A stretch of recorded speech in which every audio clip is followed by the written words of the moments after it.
Bart says hi. Hi, Bart.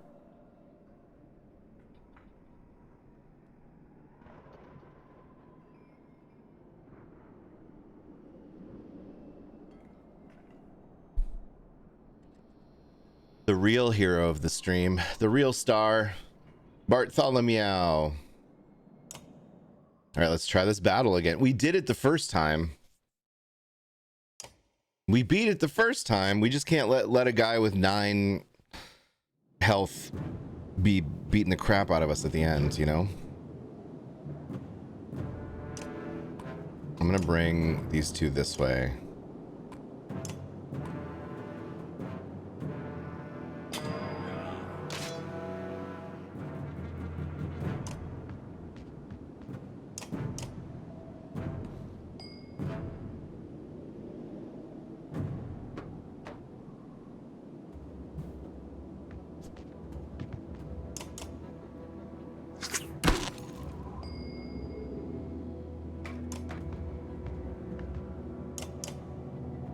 It also sucks because we do not have range, so they have like a pretty massive advantage to at the beginning.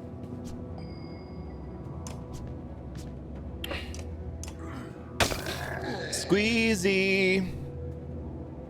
Did you finish Dredge 2, Squeezy?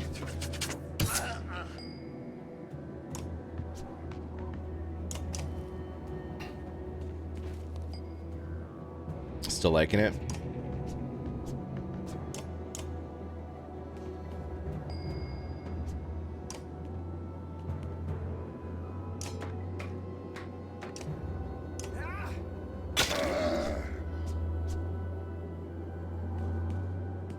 Oh yeah, this guy hit us real hard. I forgot about that.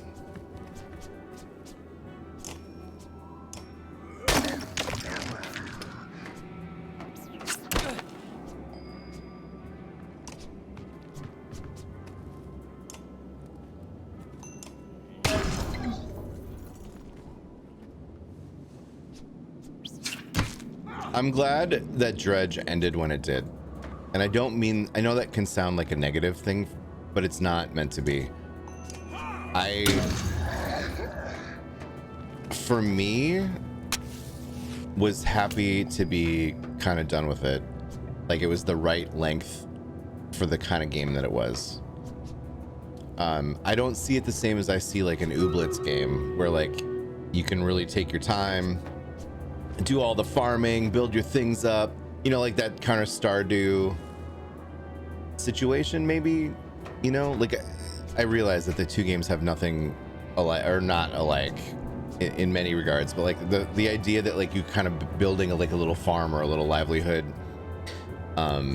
like I don't need to get my boat up to 100%. I don't need to complete all the side quests. I don't care about all that stuff.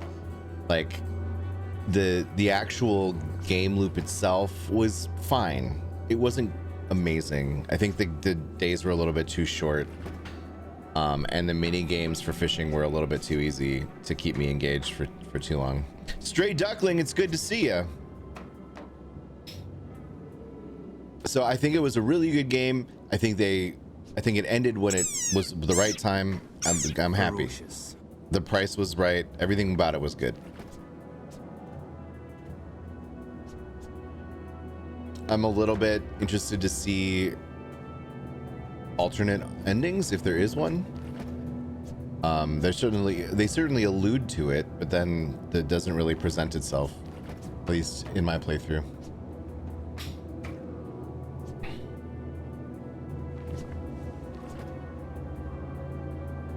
All right, what am I doing? I gotta attack a guy. Let's attack a guy.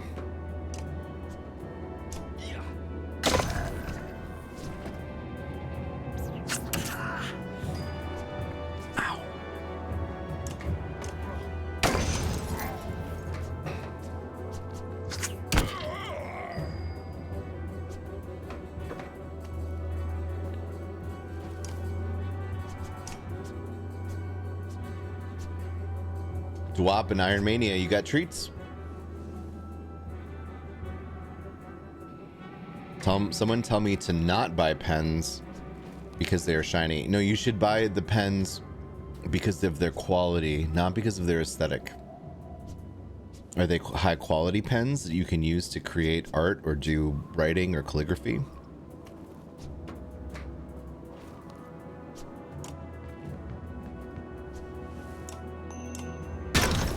Oh, then you should buy them. Because if they're shiny and high quality, then what more do you want in life?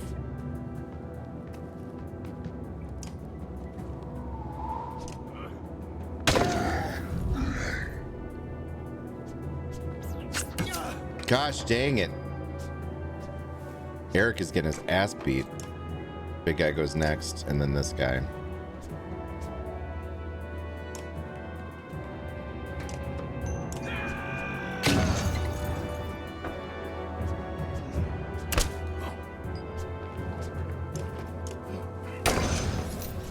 Verka Joel. Verka Joel. Gotta verk 'em all.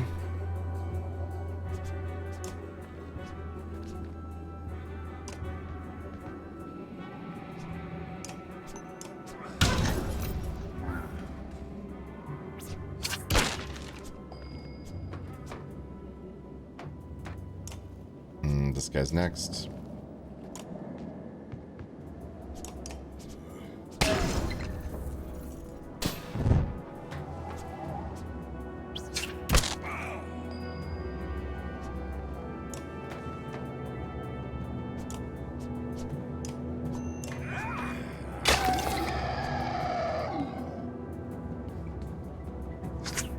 Ow!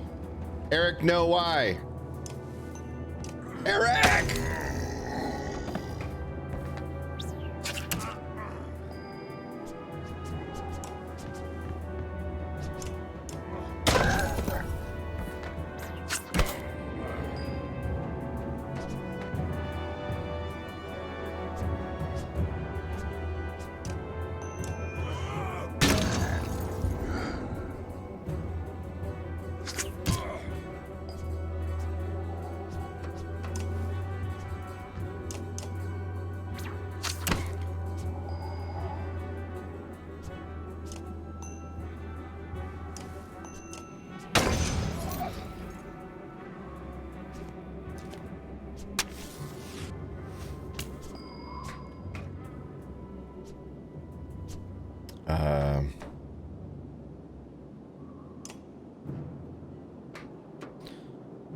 I can't get to that guy. I can't get to that guy.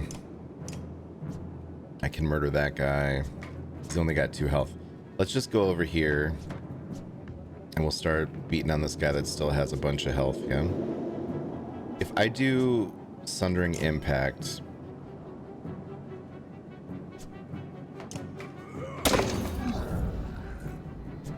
That was like a good cumulative amount of damage.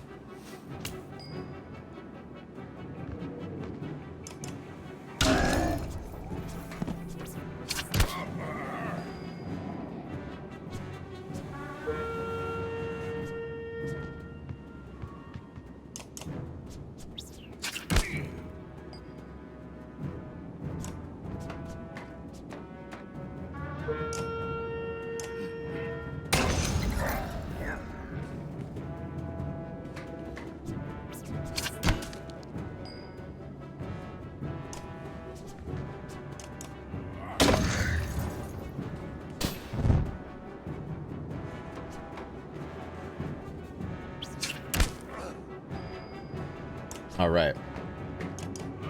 Get hacked, nerd.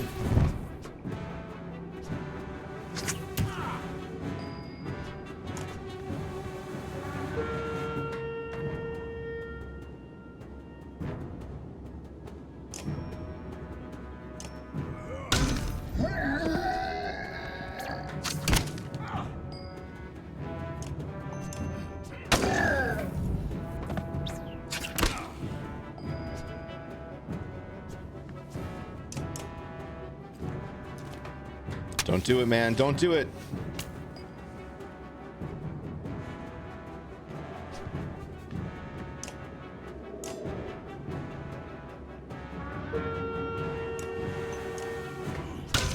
Yeah. Now we...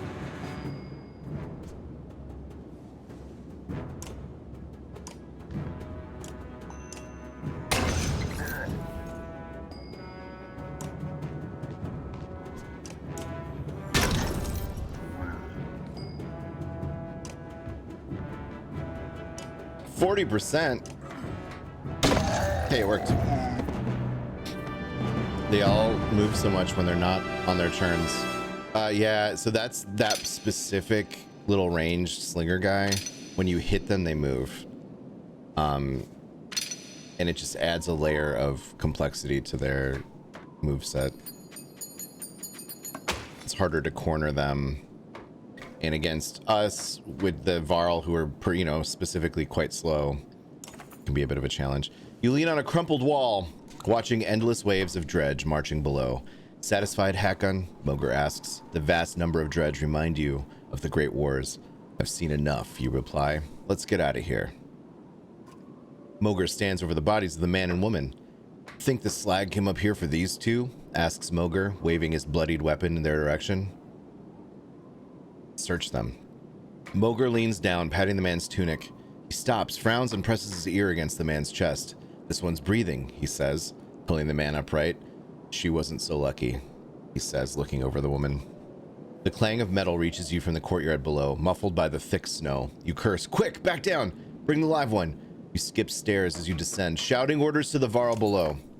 Dredge line the battlefield, weapons drawn. A fight seems inevitable. You take a quick head count. There must be at least 816 of them. We have 84 fighters and 676 Varl at your side. There is no guaranteed a victory. All right, so we're going to retreat this time.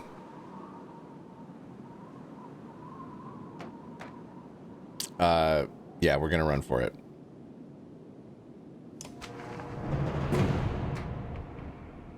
The choice of a coward. We only have 3 like characters to fight with. We needed to. And last time we did that oversea and it was just like, oh, you lose. I was expecting to have to make like some strategic decisions and it just didn't play out that way.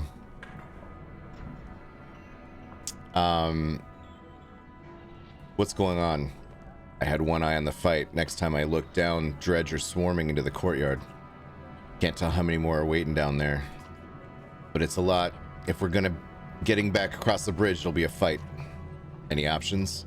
Not really. Unless you want to wade into that valley, we're gonna have to leave the same way we came in. Hakon, I think you should take a look at this. Nearby, the man has been bundled and laid near a short wall, protected from the wind. I think this man is a mender. That raises more questions than it answers. Spellweavers? In Ridgehorn? Why? Maybe they knew something about what's happening. It's going to tell us anything. We need to get out of here alive. But first, we need rest. I agree. Let's decide how we're going to defend this dump in case they attack again. Someone should say it. The longer we stay, the more dredge will be waiting for us, and the worse the weather. Maybe we should go now. Look, it's your call, Hakon, but we can't cut and run on this one. There's one way out. If Varl fall, if anyone falls fighting here, they'll be left behind. Let's make the place defensible. I'm not sure this is the right choice. It's just that I don't think we can afford to fight with as few people as we have right now. I'm also playing this on hard mode, of course.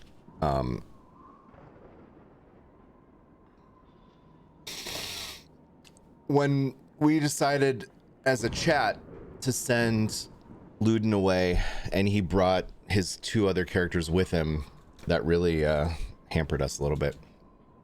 All right, fam, Uni, you're in charge. I'm gonna take a break, a bio break. Give me just a couple minutes. Hello, thank you for your patience.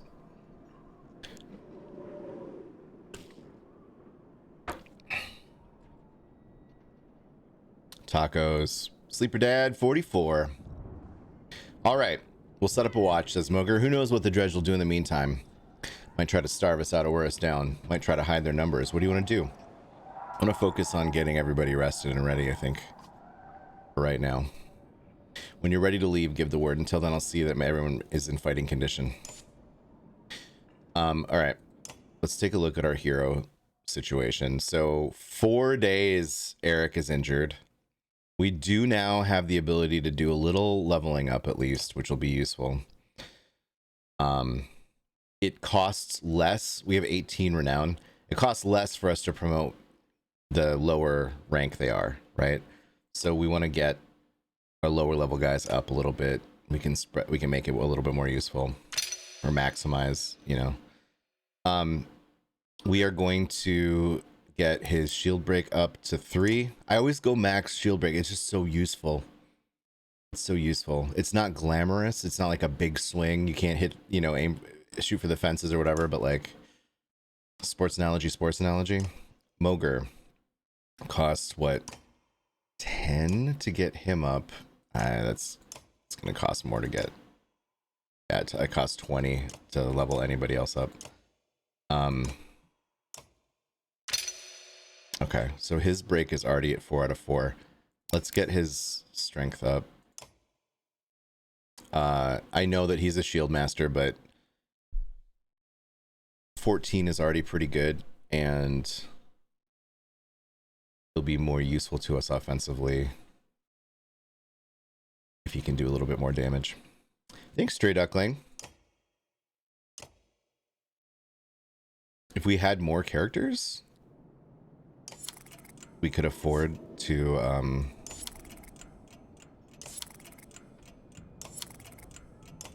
not wait. We could have just gone.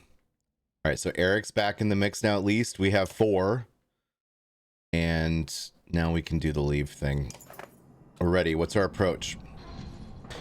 All right, we have options. We can bait the dredge into attacking and wear them down. We can break through the front lines and don't stop.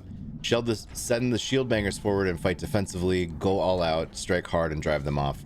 Send a diversion to draw their attention and escape. What do you guys think? Chat, do you have any strong feelings? I'm kind of leading into sending a diversion seems to work against the dredge.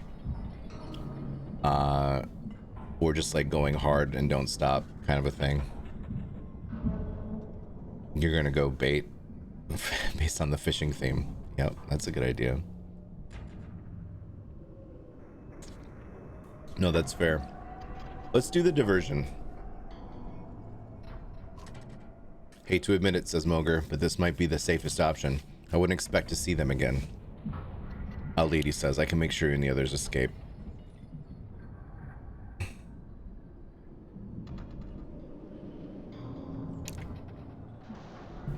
Find others, Moger, but not you.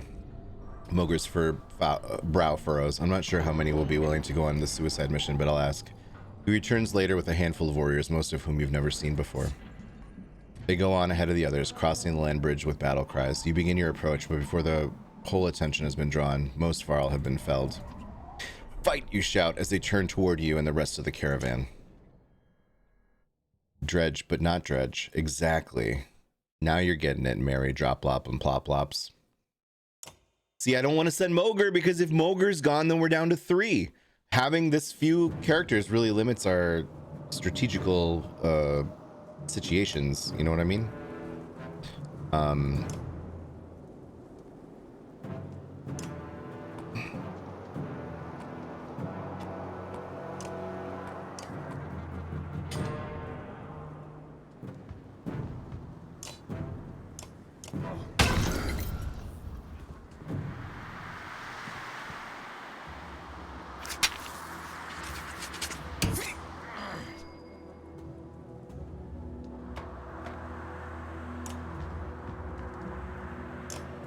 Malice in the palace. Can't do it.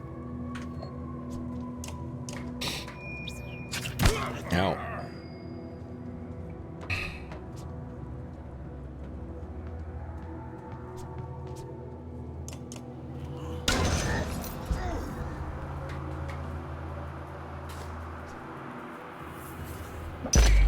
Oh, devious.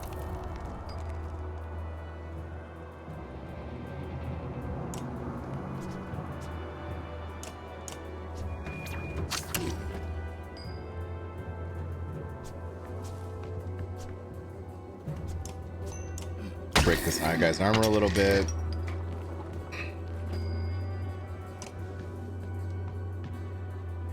Break his armor a little bit.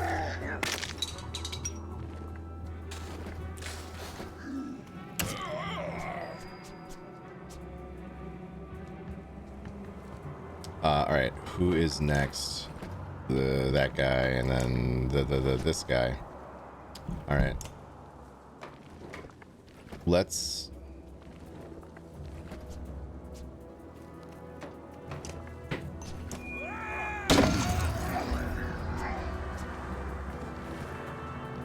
Ah, 4 damage. Owie, owie, owie, owie, owie, owie, owie, owie, owie. Owie, owie, owie, owie. All right, and then we can break his. Let's just punch him. -5 is good.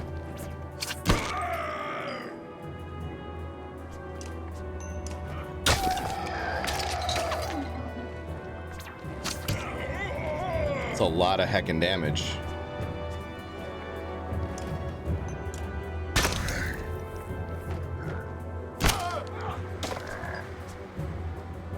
Who's next?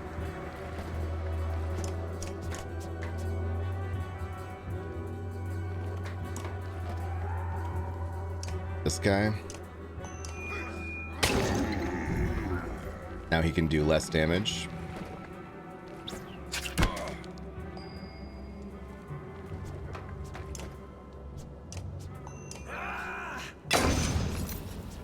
Same deal.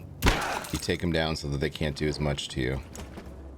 All right, so then that big guy goes, and then this guy goes. Unfortunately, oh, well, we got him down a little. Uh-oh. Ow.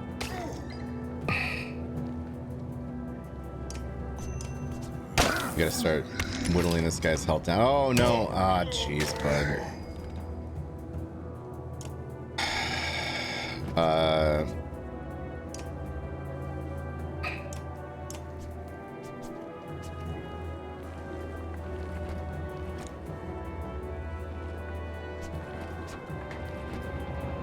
Yeah, I mean, all these guys are pretty weak.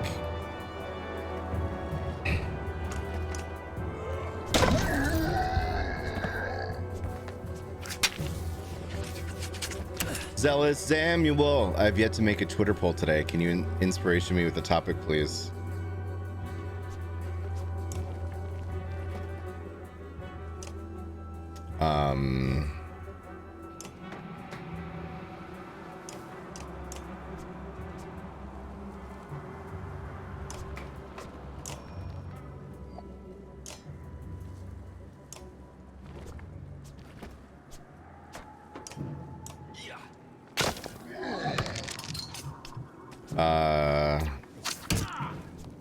I don't know, Zam.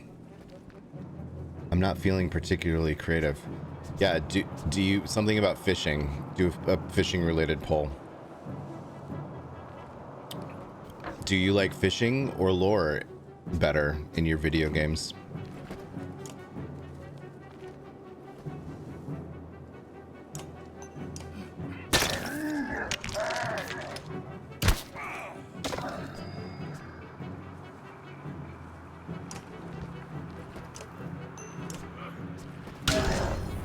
That's a big hit.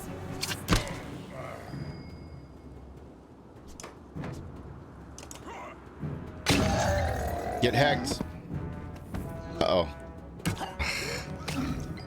You hate to see that.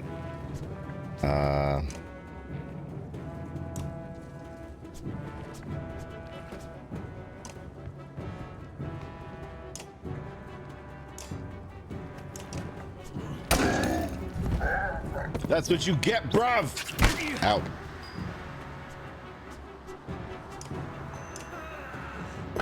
Oh, we lost the 90% one.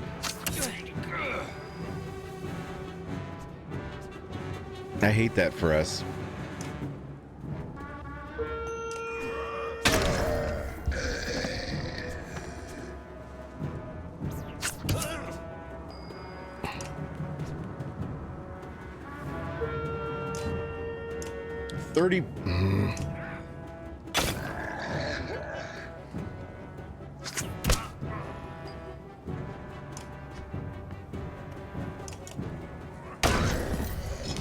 No, we've been doing a lot of fishing today, Sam. We finished Dredge, and now we're fighting the Dredge. It's very thematic. But also I like making unicorn milk happy. It's true.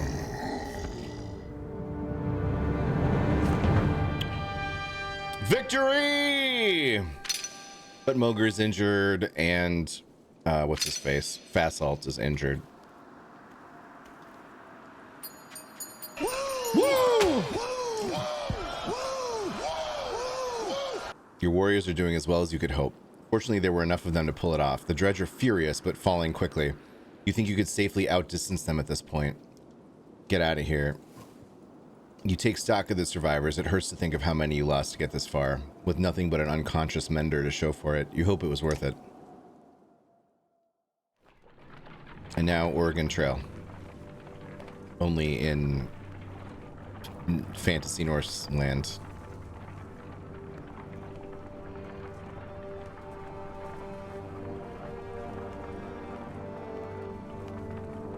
Yeah. It is called the Banner Saga for a reason. Okay, so we're moving over here, buds.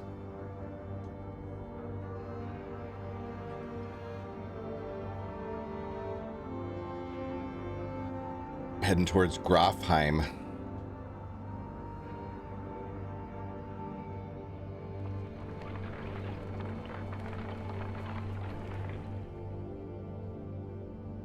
Hacken, join me a moment. There's something I thought you'd want to see.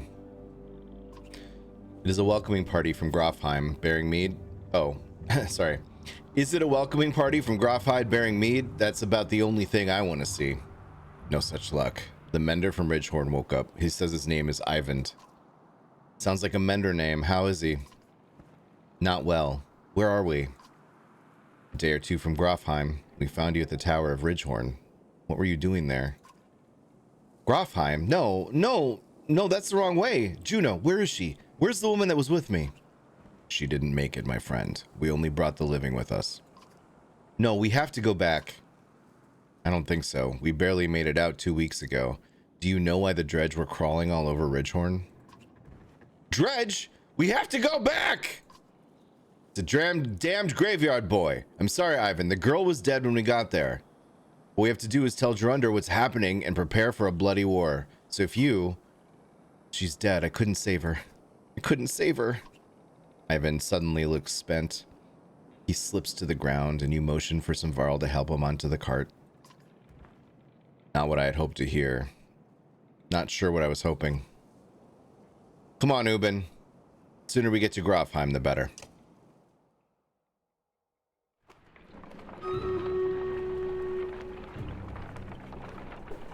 Dread grips me as we approach Grofheim. None of us expected to see a city unscathed. But what we find steals the very breath from my lungs. I'm gonna assume it doesn't normally look like that.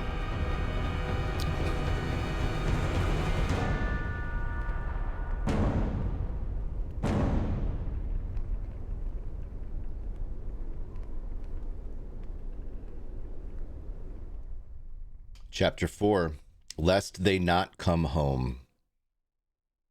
2% unicorn milk. Are you ready?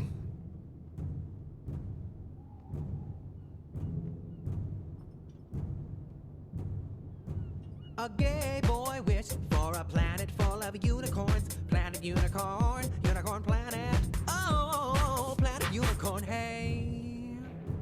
Unicorn.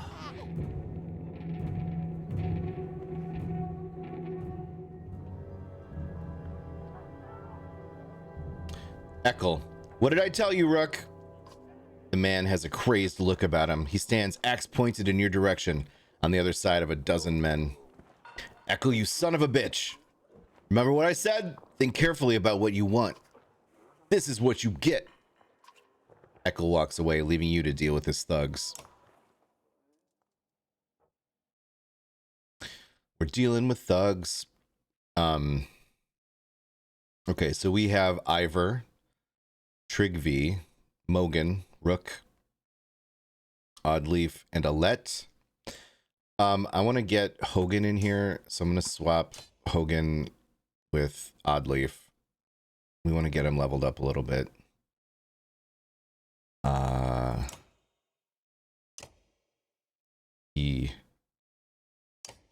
Oh boy, thugs.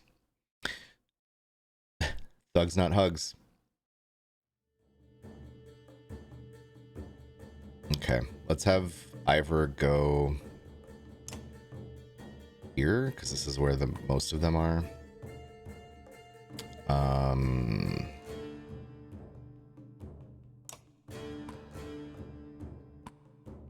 Put the ranger like here. Trigv.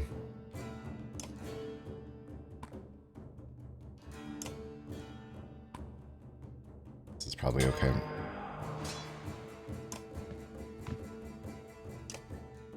Break his armor a little bit. Oh no. Oh no. I left Alette alone. Oh jeez, bud. How do you like it?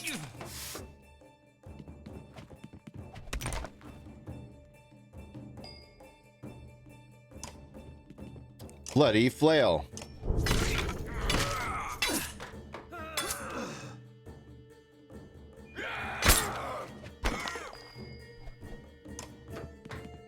Bloody flail.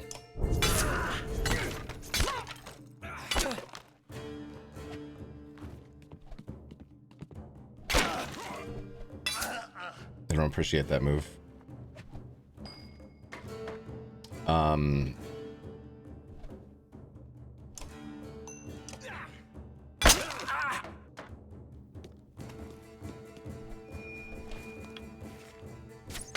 Ugh.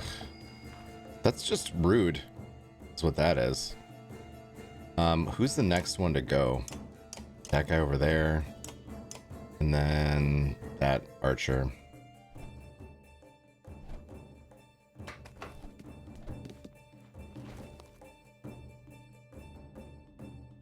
Ugh, I have a 40% chance. Let's just break this armor.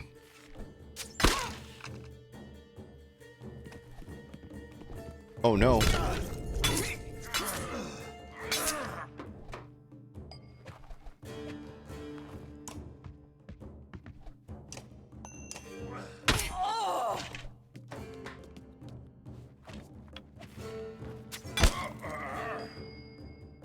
Okay.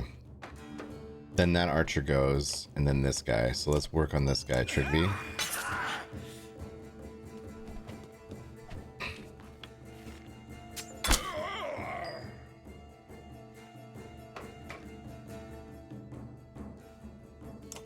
That guy's not going to do much. This guy's shielded up. That guy's out of reach. Okay, we can go in here.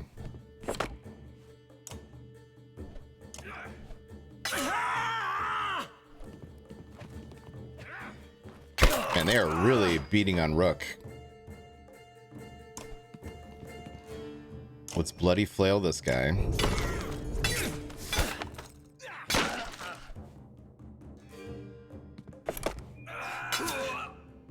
Rude. That guy's next. And this dude, which we could hit, but he's already pretty hurt. We could shoot the archer lady. We have a 60% chance.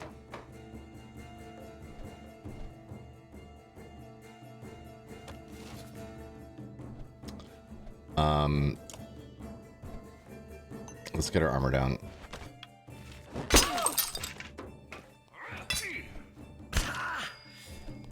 Okay, so now Alette has this skill. If we do it, we can thread the... Oh, we can't thread the needle. We have to move. Maybe we can still thread the needle. We just have to move. So she will hit the first one, and then the arrow will hit the second one as well. It's a twofer.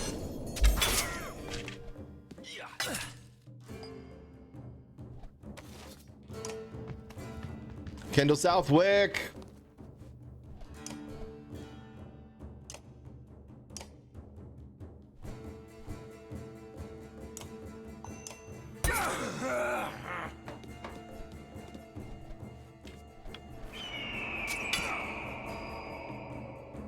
All right, who's next, Trigv?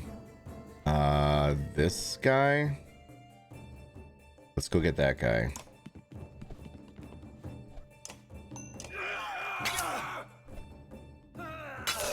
Nope, Rook goes down.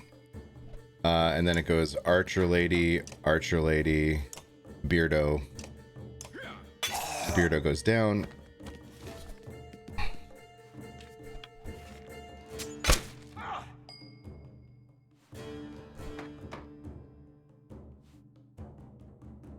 We will bloody flail this guy.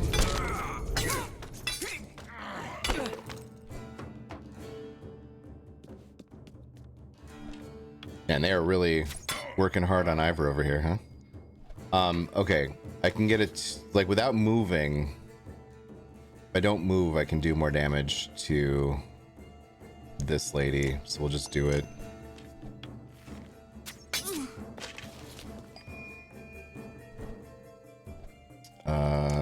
This guy goes next.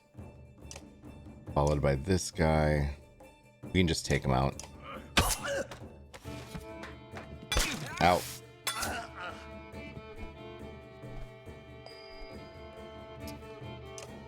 This Archer lady goes next. I don't think we can't reach her with Trigv. And then this bro, who we can reach. I can do 1 point of damage to him. Wait, didn't he just go? Oh, it's this guy behind. Okay, got it.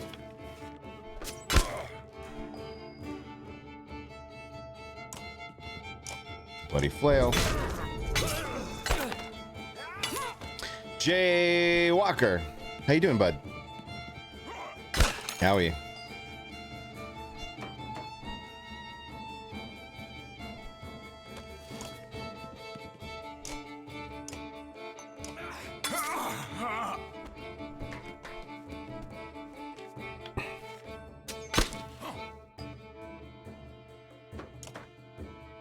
Who's up next? This one?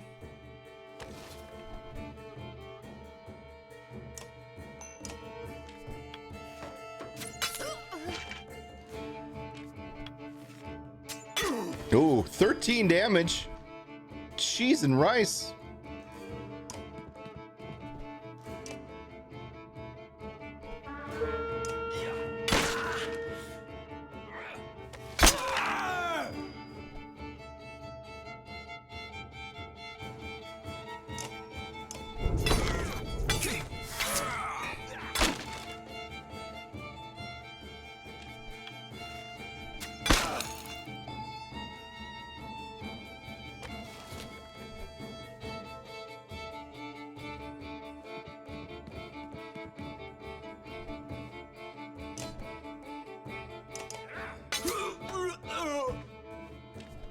Don't do it, man. Don't do it.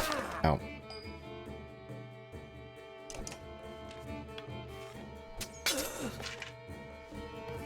This lady's at full health, and it hurts. We need to start working on her. What does Impale do? Knock back 1 tile. Target bleeds 1 strength per move on next turn. She's an archer. We just need to stab. And she deflected it.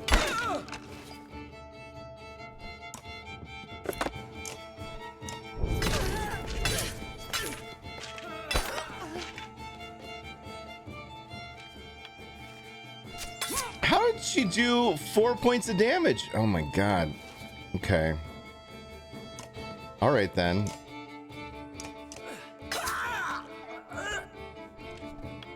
Ah, jeez.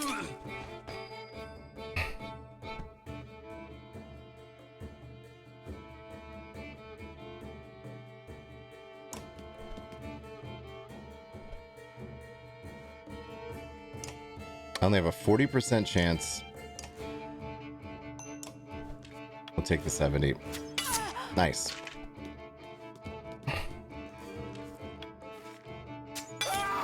Oh no.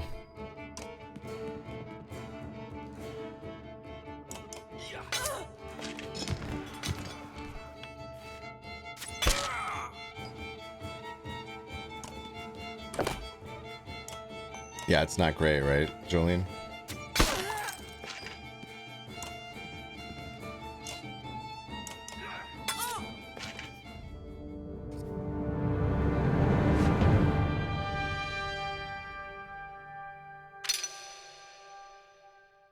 Hogan gets to level up.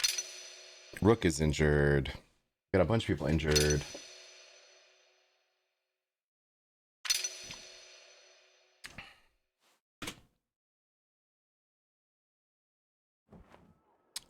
I hate to admit it, Rook, but you're right. We can't stay here. If we're not murdered in our sleep, it's only a matter of time before the dredge find their way in. There's nobody defending these walls. You spot Alette looking at one of the thugs. She cocks her head to the side. Dad, I think he's still alive. Ivor lifts him to his feet by his tunic. He groans from the pain. Why did Eckel try to kill us? He's a damn lunatic. Figured that yet? Why would Frostfeller's chieftain put a madman in charge of his guards? That was what he told you? He never put Eckel in charge. As soon as those gates were shut, Eckel walked into the great hall and sliced open the chieftain like a narwhal. Saw it myself. Eckel wasn't a captain. Look at him.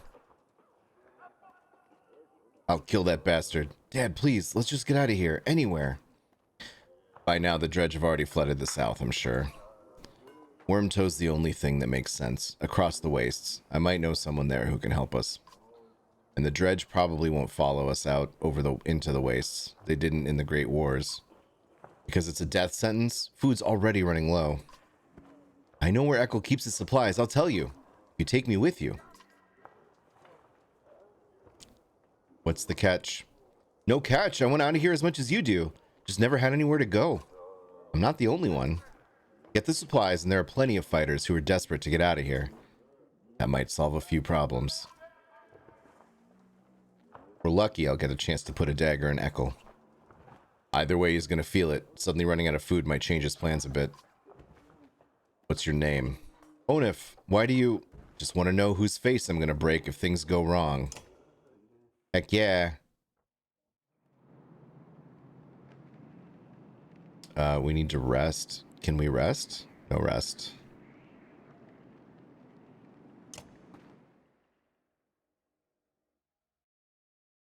All right, we have 33 renown, so we can spend a little bit of it.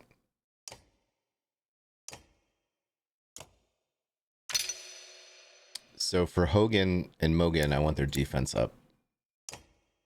Because they have that bloody flail ability, which is awesome. They just have to stay alive to use it, you know? Is everybody else level 2 already? No, but Onif is new.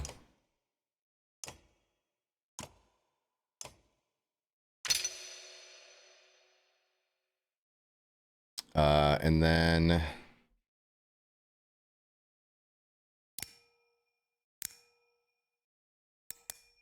let's do this. Okay. Who else? We can get Trigvi. Oh, he was only level 1? All right. Trigvi's defense is abysmal.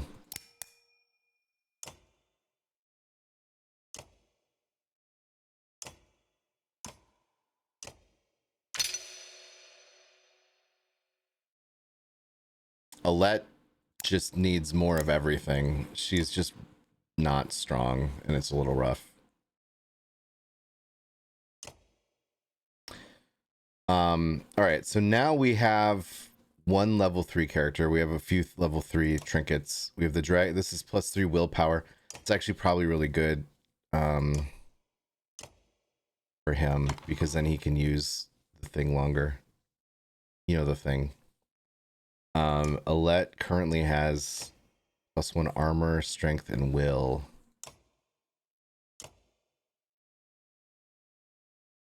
We should do the one that gives her less aggro, I think.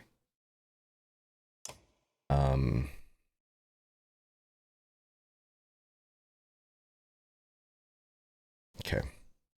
And then we can give this level 1 trinket to Rook, so he just has something.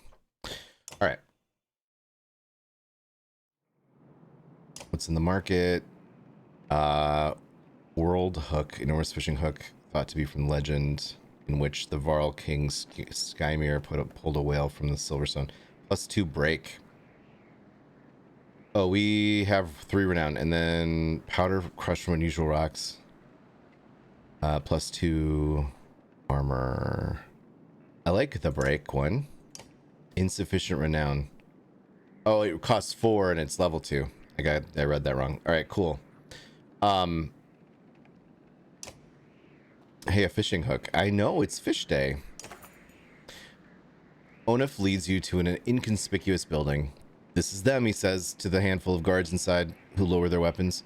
In a concealed basement, you find an enormous store of food and sundries. Grab what you can, he mutters. Let's make what we can, multiple trips and take everything. Hauling the entire store of supplies out of a basement takes more time than you expected. Each moment you imagine Eccles' men rounding the corner. Yells in the distance mark that fear becoming a reality. You get the others out and emerge from the building in time to meet them in battle. Let's get them. Unfortunately, Rook is injured. Ooh. All right. So we do need to take Rook. We have Onif.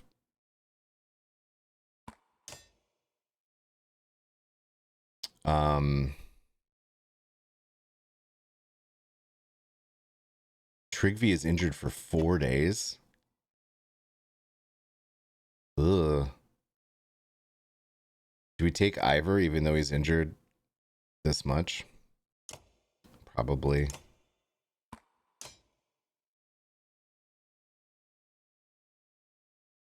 Probably. -6 strength in battle.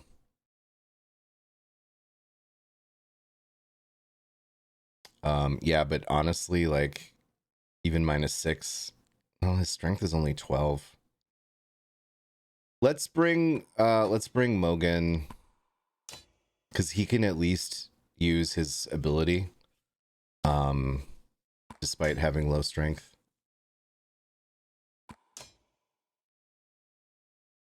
Okay, this might be a fight. This is going to be a tough fight. It just is.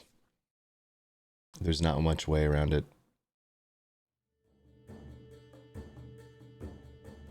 At least we get to group up.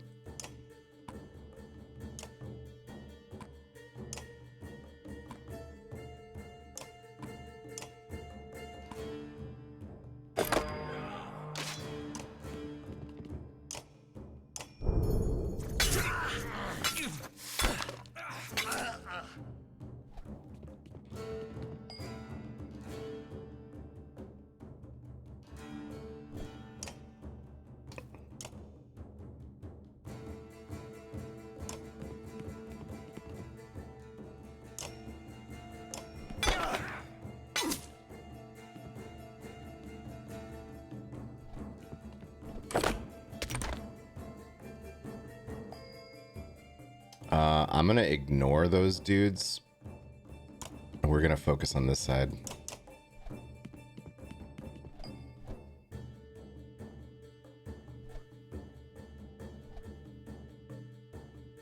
Man, Rook is really limited in our options here.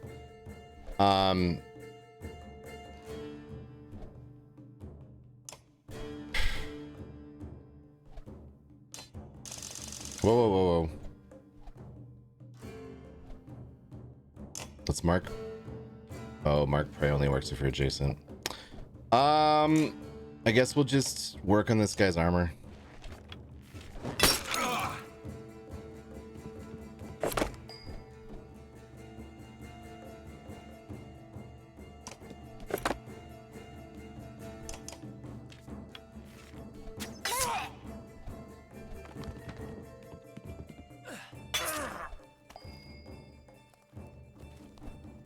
Oddleaf does the rain of arrows.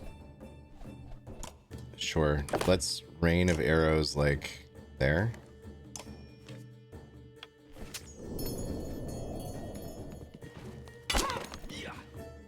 Owie, that hurts. Wow, he's already down to 2 health, bros. All right. That guy's next. Then this guy. Let's go work on this guy. And a bloody flail with a 2.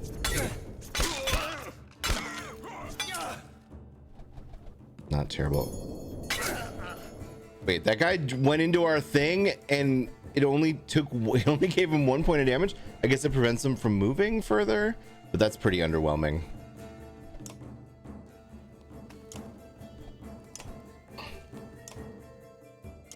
That is pretty underwhelming. All right, let's run through this guy.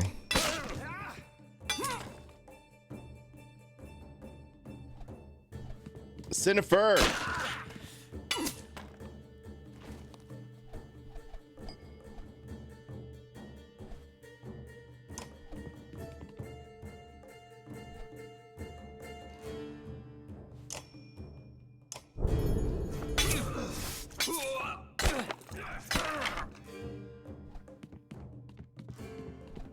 Oh, heck.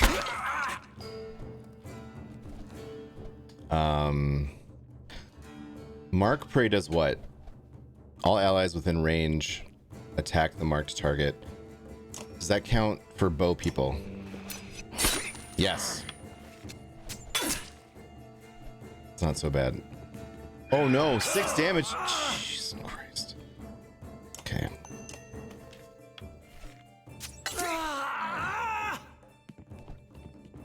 Oh no, Rook! My plan to get away from that right side, not that amazing. Ow.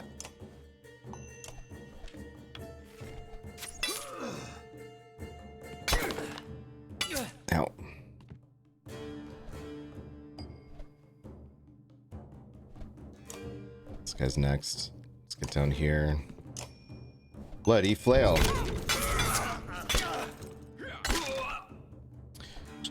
Y'all are getting gooned. It's not great right now. Ow, quit it. That guy goes, then this guy. So we'll go to this guy. Bloody flail.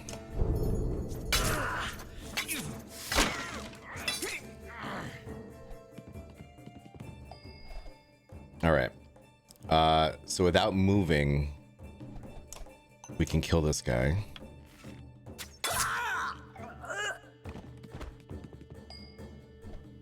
We can do 3 points to this bro.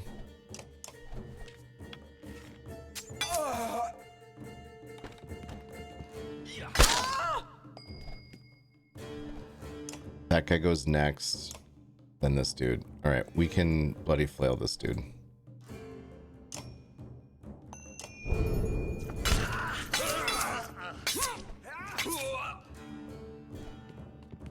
Oh, this is gonna hurt. Ow. Ow, quit it.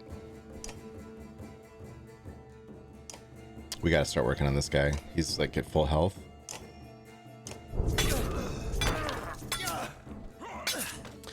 You bought Dredge because I really enjoyed your gameplay and I wanted the art book, and the quality of the art book was worth it. Sin is in love with the art. Nice. Yeah, it's really a good looking game, isn't it? That is true. All right, we can do 3 points to the next guy.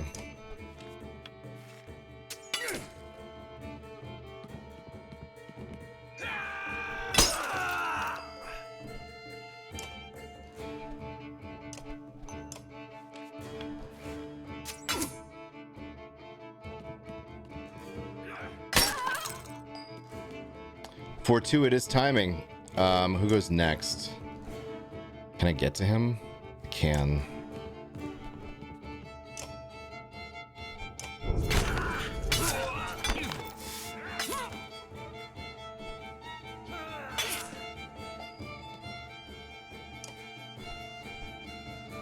Oh, this guy down here is next. I can't reach him. And then this bro. All right. We will once again. The bloody flail is just, it's too good not to use. It's a little random, right?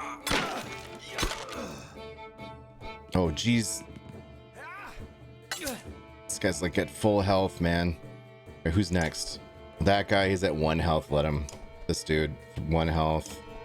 4 over here. Let's kill the guy with 4 health.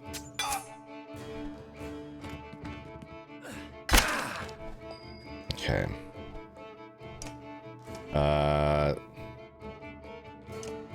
We have a 50% chance, 40% chance.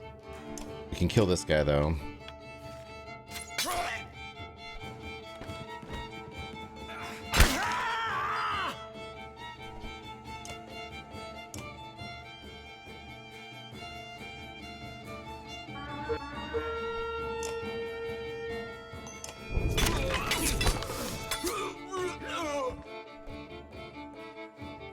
Oh my god, he can do 10 damage?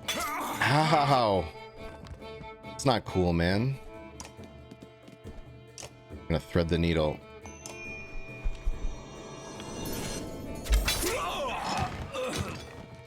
Oh my god, this guy's like a straight up monster right now.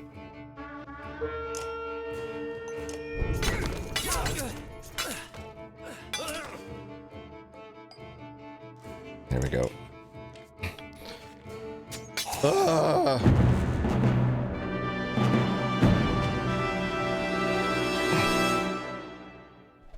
Every fight is hard right now. There's no easy ones.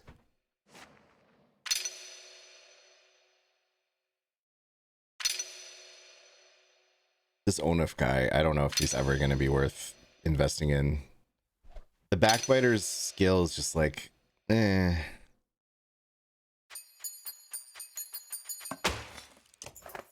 Before long, the last of the stores is cleaned out. As you're turning to leave, a valuable looking necklace with a deep green stone catches your eye, and you decide to keep it for yourself. Onif leads you and his trusted fighters out of the city before more men show up. Bodies and dredge fill the fields in front of Frostfeller. You consider the best way to leave.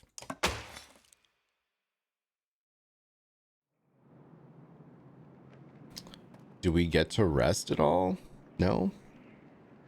It'd be nice to rest. Be nice to rest, Shanks Master General.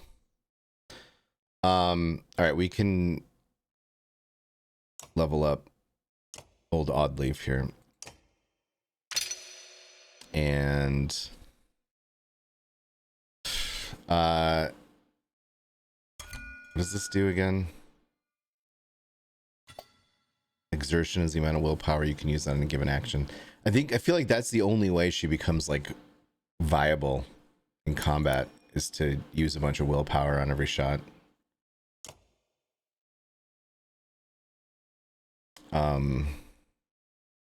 Her skill's just not very good. The rain of arrows.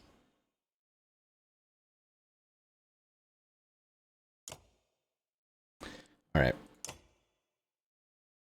I mean, if it was more of a rain, then it might be better. Let's see. There's a do we have a tier 3 trinket we can give her? What does this do? Protects from death. Strength greater than 1. I don't really know what that means, but let's give it to her. It can't hurt. Is there a different difficulty? Yeah, of course, Jaywalker. I'm playing on the hardest.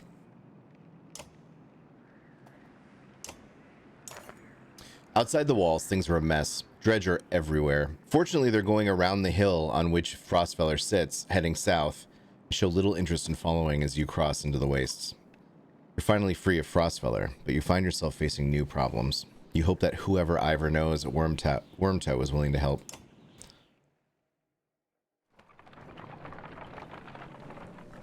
I wish we could have got a chance to kill Echo.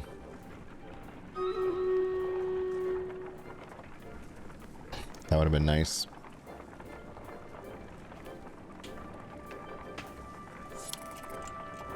Can we camp?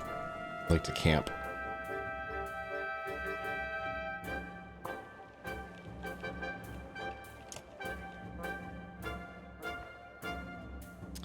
This is Hogan. Just take it easy for a while. People are noticing. Oh, they noticed, have they? We're on the edge of dying daily and you want me to take it easy? Gods, I should be plowing twice as many fields. You understand? Don't get us thrown out of this caravan, Mogan. It's not just you who suffers. Right, so you get married, have kids, now I'm supposed to settle down too, yeah? What happened to... The two brothers clam up as you approach. That's right, I've got a kid to take care of. Cool your head, Mogan. Mogan departs, leaving Mogan looking awkward. Rook, what brings you around? Just heard yelling, came to check it out. You come running every time you hear yelling? Must be why you look so tired. Look, it's not secret. I like women, Rook. They like me. They like the scar. He does have a cool scar. I know you can't see it right now, but give me a sec.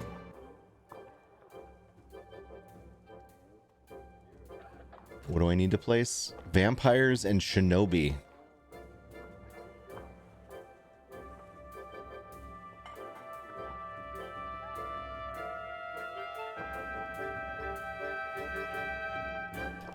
To all the women in the chat, what do you think? Or I guess anybody that likes dudes. Is this scar sexy?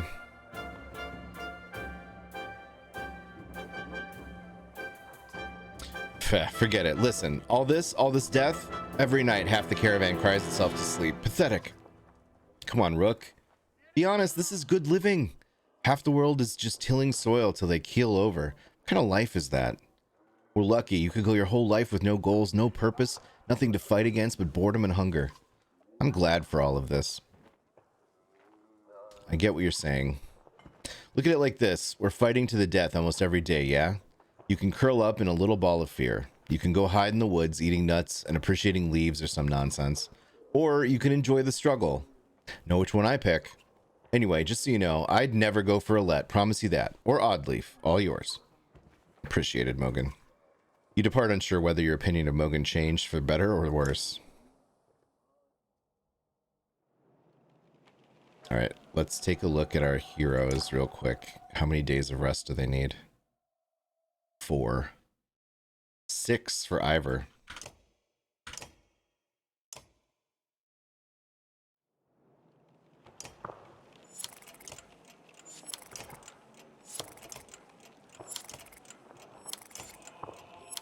Okay.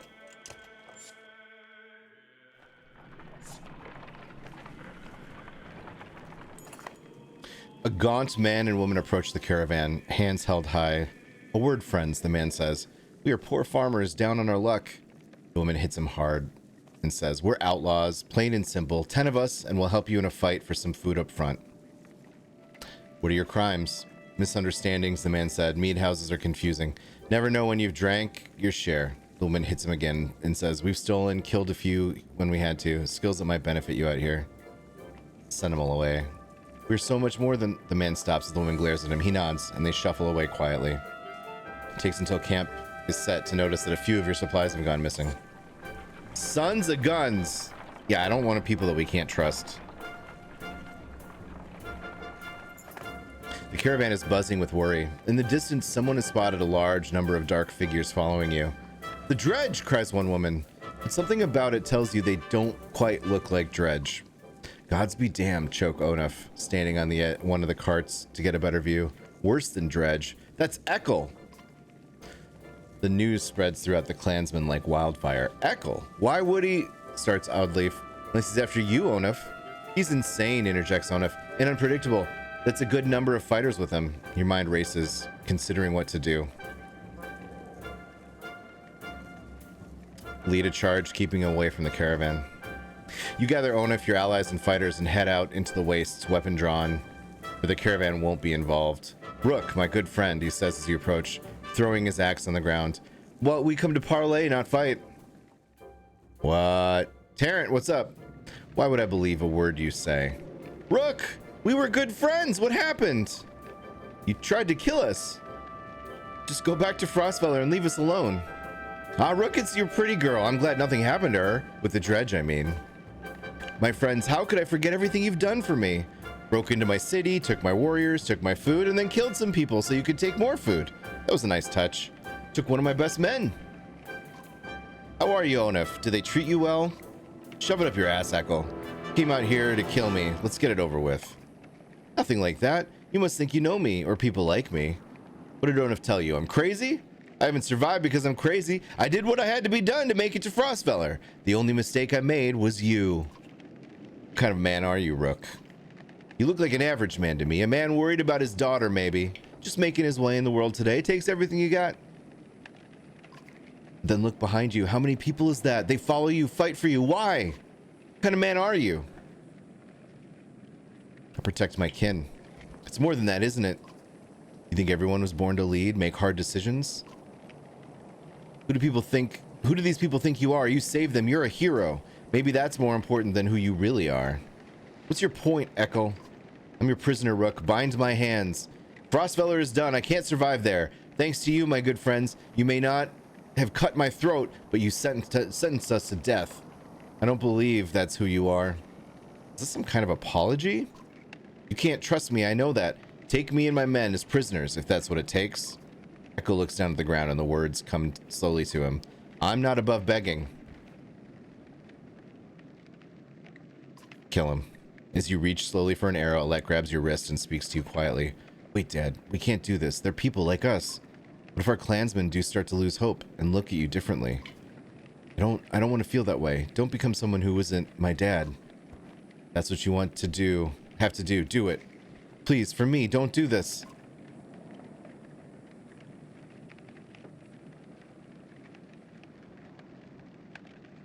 Look, stream.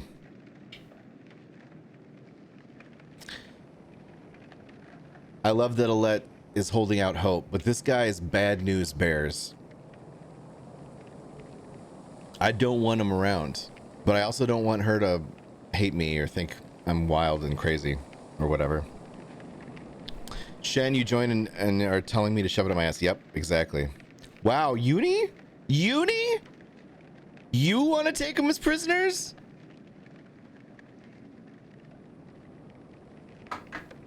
You don't want to murder? I thought for sure you'd want to murder.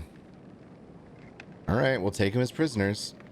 Listen, Echo, we'll keep you alive, but look at one man, woman, or child the wrong way, and every last one of you gets cut down on the spot. Do you understand? Maybe reckless, but I pay my debts. These people are right to follow you, Rook. You're a good man.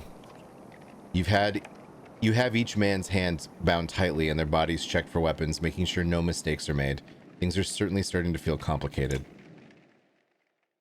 Nuke the site from orbit. Now we have all these idiots that we have to feed with, to be fair, the food that we stole from them.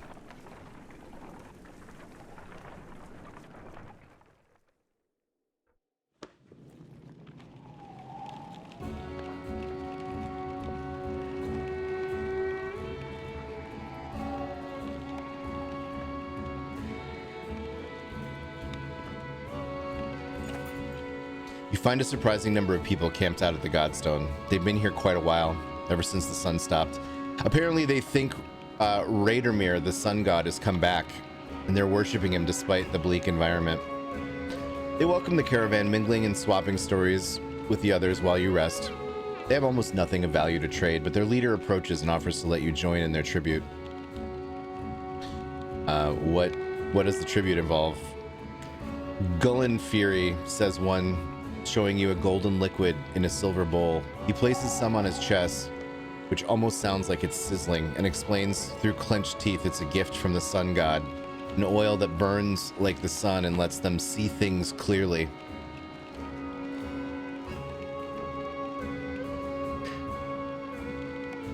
Let's just decline.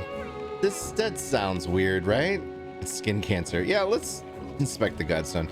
Nobody can really agree on what Radomir looked like, as fond as he was of his own isolation. He never directly contacted humanity. Most think he was a serpent that lived in the sun. It's not uncommon to hear speak of seeing the tail of a great creature slipping through the thin clouds on a sunny day.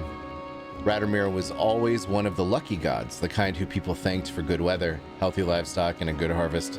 Despite all that, the biggest mystery has always been how his Godstone came to be found at the bottom of a dried-out lake. After some rest, you continue on. The sun god worshippers are keen to stay, so you pack your things and return to the road.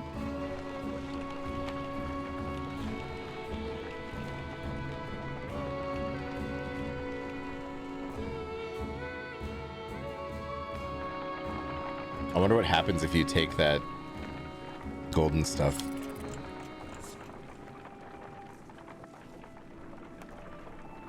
Always makes me nervous when you see a bunch of birds circling, right? Vultures. Several people have noticed black vultures circling above the caravan, taking advantage of the light snowfall. They pose no threat, but they have a visible impact on the mood of your clansmen. Next time you look bad, Oddleaf is firing arrows into the air, which nearly tags the birds once or twice. Get lost, no dead down here, she shouts to nobody in particular. Join her in shooting the vultures. First person to knock one out of the sky gets their wish granted, you announce. Several of the caravan give it a try, including Alette, enjoying the sport and turning around morale. It's no big surprise when one of Oddleaf's blue feathered arrows brings down a bird. You know, says Oddleaf, scanning the caravan, a lot of these women, they could do this. You can tell from the look in her eyes she's excited about the idea. I think I'm going to start training them how to fight, she says. Yeah. We could always use more fighters, you tell Oddleaf. If Alette is any proof, you know how to train someone with a bow. Oddleaf gives you a smile. She heads off to some of the women in the caravan, showing them the vulture she shot down.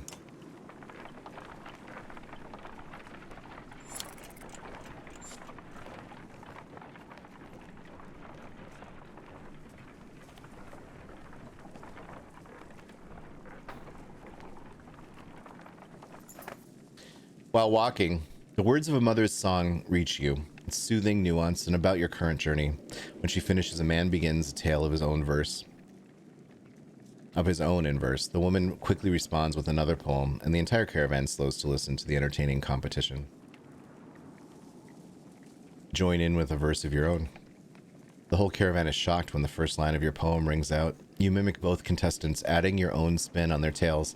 At last, you end with a joke at your own expense, and the peasants wildly applaud. Heck yeah, buds. Leadership skills to pay the leadership bills. Am I right, Shanks? Oh, yeah, buddy bear.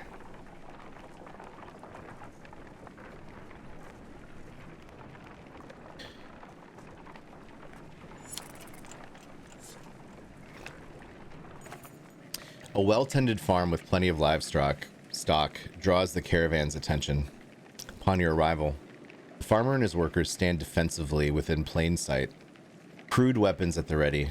Their crossed arms make their thoughts clear without a word. Come with us. It's not safe here. You warn the farmer of the approaching dredge, but the man spits and says, "This land is my life. I lose that, may as well be dead." The farmhands slowly nod their agreement, neither joining you or lowering their weapons. We'll just leave him alone. What's his is his, you say to the caravan. No sense fighting those trying to protect themselves. Grumbling bounces around through the clansmen, but the caravan is once again moving.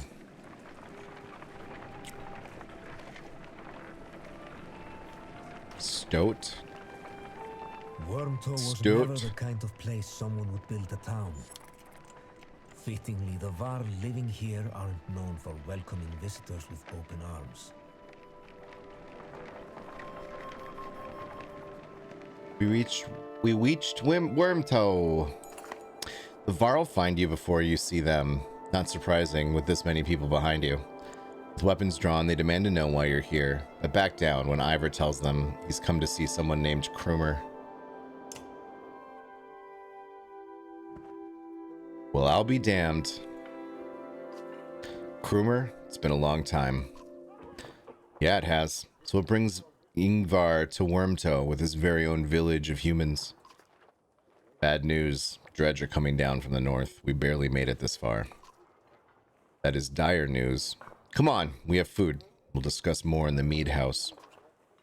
As you follow the old Varl into their meager town, you catch him quietly saying, or anyone else. Hey, It doesn't say Last of Us, does it? We tried to do it. It did not work. I've talked with the warriors here. I'll be honest with you. Half want to go north and find out what happened at Blotzbalker. Some think we should go to Grofheim instead. None of them are happy you're here. What do you think? If I had my way, I'd stay here and let the dredge come. But you made this a problem, didn't you? We can't feed this many people for long, even if they don't eat much. This is a Varl town. Most of us take care of ourselves. You've got women, children. We could pitch in, make this place livable. Doesn't work like that. These Varl are here to get away from civilization, not make one. It's Krumer's call. It won't be long before Dredge are here too. No, it won't. If there's one thing we should do, it's tell Jorunder what's going on. Who's Jorunder? I don't know if it's Jorunder or Yorunder. It's probably Yorunder. Varl King. Well, as close as we have close to one as we have. Ingvar, where did you find these people? Stay here and rest, but once yours are ready to go, we do. I'm going to see off those who want to head north. But I'll join you to Grofheim. Or travel. No, we've already come so far. Stop the pouting, girlie. Even if Urander won't listen to a tired old Varl like me, I have a feeling they'll pay attention to your friend Ingvar here. Ingvar? Ingvar. They'll listen to Ivor? Ha! He hasn't told you? Of course he hasn't. Do what you need to, but don't be long. Yeah, it's real busted of... I'm losing hope that we're going to be able to stream that game, unfortunately. I might try to see if I can record it for YouTube. Like as a off-stream game. But, yeah, it just doesn't want to play nice.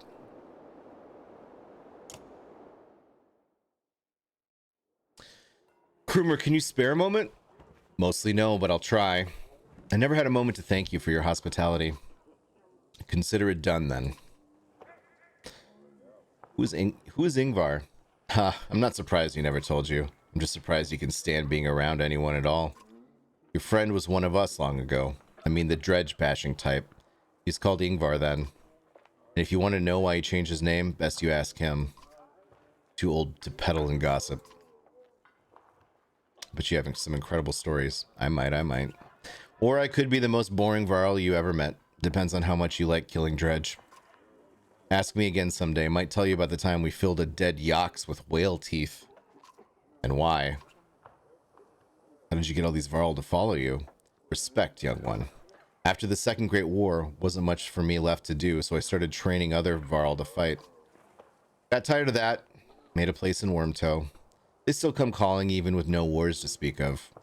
Seems like that might be changing though, don't it? Any wisdom on fighting dredge? Depends on how much you know. They're all armor. Tap them hard enough, though, and it'll shatter.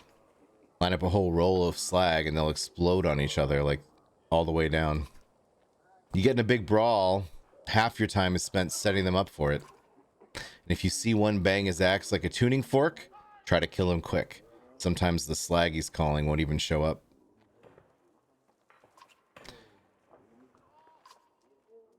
Take care, friend of Ingvar. Alright. A stoat is like a weasel. Alright. Good to know, good to know. We have 3 renown.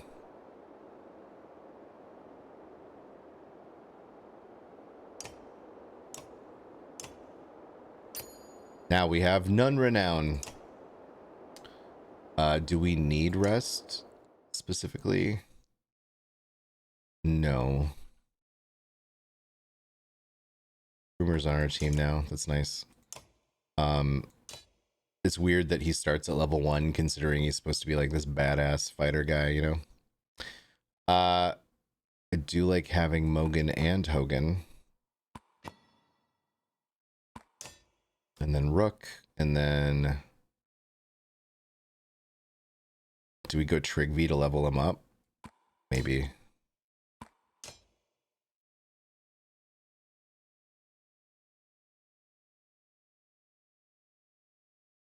We will kind of bounce back and forth between Alette and Oddleaf. But we want to kind of keep everybody high enough that they can contribute in a fight.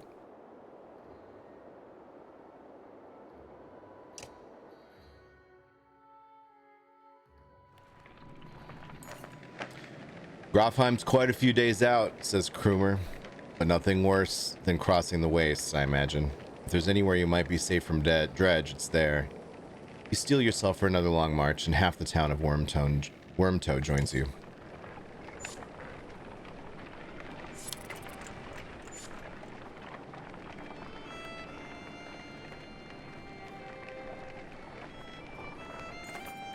A group of men with broad shoulders and thick cloaks approach the caravan.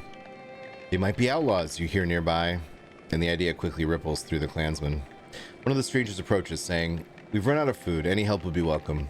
His hard eyes reveal nothing of his motivations. You consider how you want to approach this. Alright, chat. Number 1, offer no food, but inform them of the dredge. Number 2, ask them how they came to be here. Number 3, fight with us and earn your food.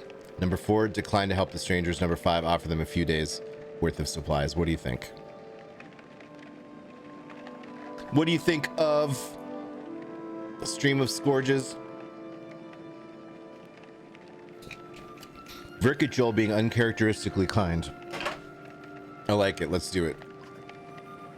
If we could spare more, we would, you say to the man as you pass along some rations. His companions discuss something quietly before approaching and thanking you for your kindness as they depart.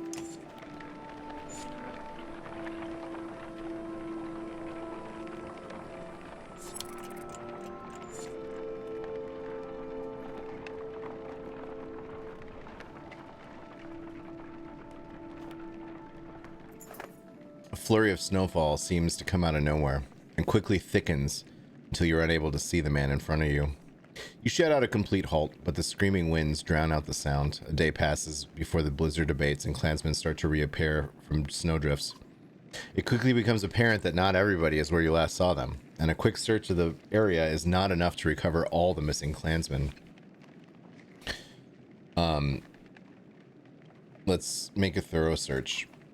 It takes time to establish proper search teams, but you devise a way to quickly cover as much ground as possible.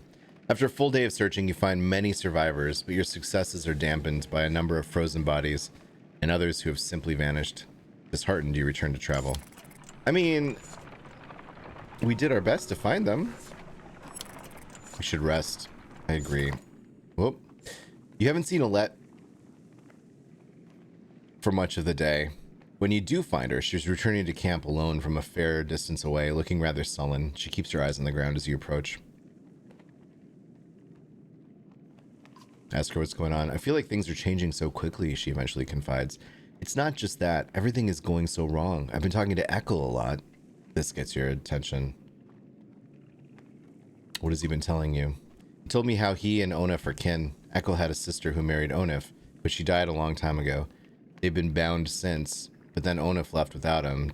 Just left him behind without a word. That's why he came after us. Let's confirm his story.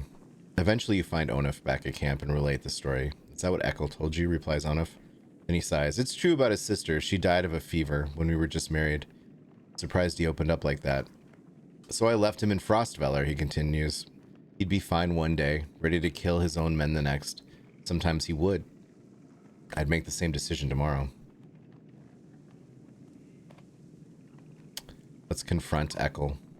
You march directly over to where Ekel has been forced to stay, far away from the rest of the caravan. He turns as you approach. What did I tell you, Ekel? Didn't I say even one wrong look? Who's giving wrong looks? Your girl came to me. Nice of her, I thought, seeing as how she's the only one who gives a damn about the people around here. What in the depths is that supposed to mean? Look at you running around, saving everyone's hide, making decisions. Good for you. What kind of a life's this? Miserable. Are you making it worth living? I see Alette helping the women, cooking food, taking care of the old, playing with the children, talking to outcasts. Did you know she sews up the wounded every time you get them bloodied in a fight? Remember when I said you were a leader? Yeah, they join you, but they follow because of Alette. Never should have brought you along. Bang! Uh-oh. But there's a problem when I can't be sure if you're trying to turn my daughter against me. That's not something I'm willing to leave to chance. Maybe I was wrong about who you are, Rook. You bury your axe deep in Ekel's chest. He doubles over, clearly not expecting the blow. Another strike and he's dead. Maybe I was wrong about you too, Ekel. Yeah, get rid of that dirt. I don't like him. I don't like him. I don't trust him. He's bad. The next day sparks debate about what happened, but there's less concern than you expected, even with Onif. Most of the caravan is eager just to move on, but Alette meets your eye, and you can tell she knows. Alright, we're gonna make camp, and we gotta rest.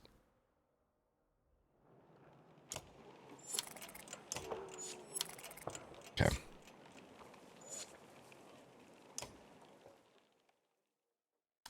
Jolene. What's up, BB?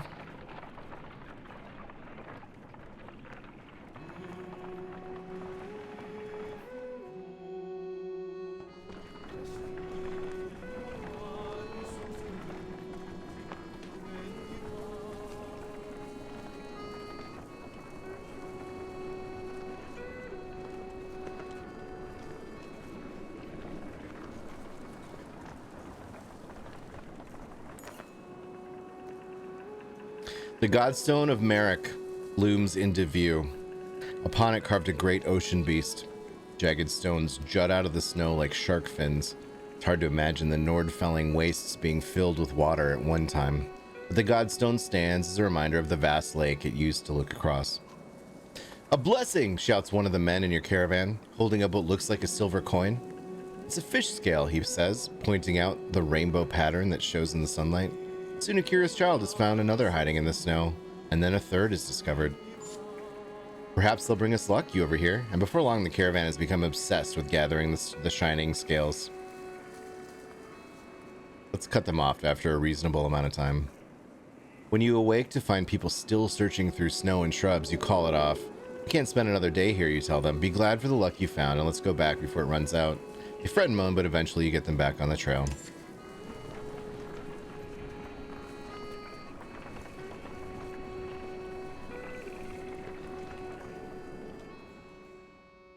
Everything in moderation, Verkich only 7 supplies, morale declined. We are running out of days of supplies.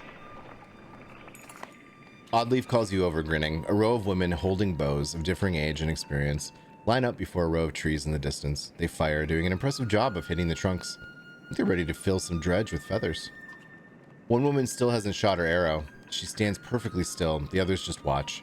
Just as the wind shifts, she lets go, and her arrow flies not into one of the trees, but a snow rabbit that had scurried out from underneath. Dinner, she says, smiling. Hi, Jahilio. A group of men from the caravan approach. Listen here, says one. Practice all you want. My wife isn't fighting dredge. The other men agree in chorus. We don't want to see a battlefield full of dead wives and daughters. Encourage Oddleaf to train even more archers. To be honest, said Oddleaf, this was already harder than I expected. I don't know how many more would really take to it, but the more people who can hold their own, the better. The men continue to complain. The women return to camp, not just as clansmen, but as fighters. Heck yeah, bud. You men need to shut up. Up ahead, a scout shouts. Some giant hall, but it's empty. You approach the structure, but recognize none of the markings. The walls seem unsteady at best. Finally sleeping beneath a roof, you overhear several families begin unpacking. Keep everyone back until you're certain it's safe. Several volunteers search the building with weapons drawn. Just as they are announcing an all clear, a Varro leans against a support, which gives way and a third of the structure crumbles. Luckily, no one is injured, but you leave the crumbling building behind. Ooh, seems like we narrowly avoided trouble.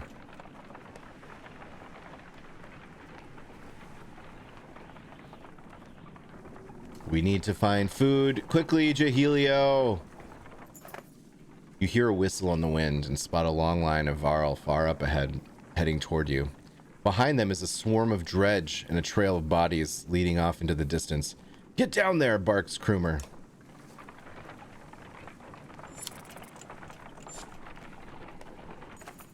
Don't let them spread out, shouts the lead Varl as you approach the battleground. Soon you almost regret finding yourself fighting alongside them, facing off against a daunting number of dredge. Dredge line the battlefield, weapons drawn. A fight seems inevitable. You take a quick head count. There must be at least 172 of them. You have 131 fighters and 62 Varl. The two forces are evenly matched. There's no guarantee of victory here. Formations! You start comparing weaknesses and strengths, taking into account terrain, morale, and the look of the enemy. Be careful, you should be able to keep your forces balanced. Give the order. You start rallying your forces and gather your allies, preparing it to enter the fray. We're going to take a quick bio and walk around, and I'm going to run the ad during the video, and we'll be back to start this fight. Hello, Boop Noodle. There's all these dope videos. We never get to use the chair command anymore. I'm so sorry-ish. I'm sorry-ish about that, but people like the clips. I like the clips. It's nice. And if someone randomly shows up, then they're not just staring at like a BRB screen. You know, there's actually some content to give them a peek at what's up. You know how we do, bop nods. Are you excited for the Boop Show tomorrow? Getting back into Fall Land, which you haven't been able to play for a week? I immediately followed with a worth it comment. No, you didn't. How dare you? I didn't see that comment. Becca Lane, Kendall Southwick, and off-duty hoers. You got treats. Congratulations. Shinobi and vampires. Is a vampire support class? I don't even know what my vampire looks like, man.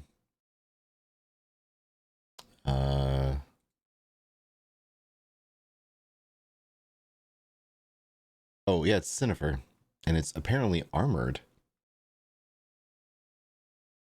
You'd think I would know. You did figure out the camera. I had to call the support line. What was the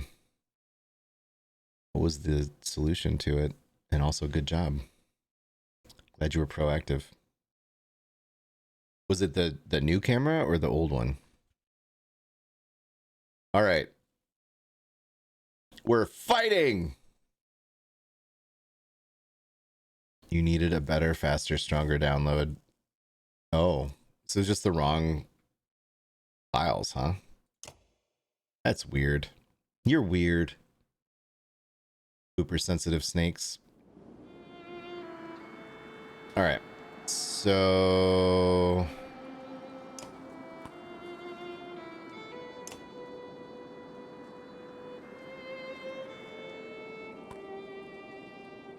let's consolidate.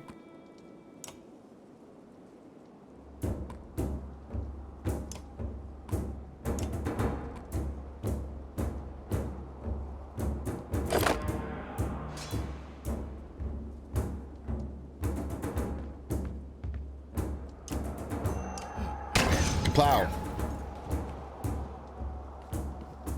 Oh, I don't like that.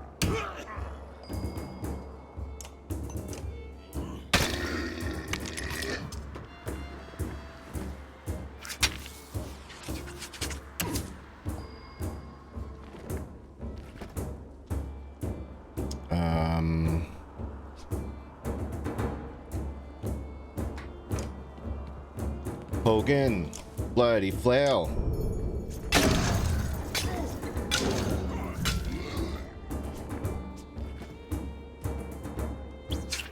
Rude.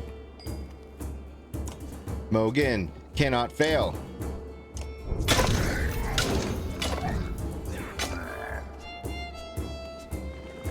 It wasn't any of the programs.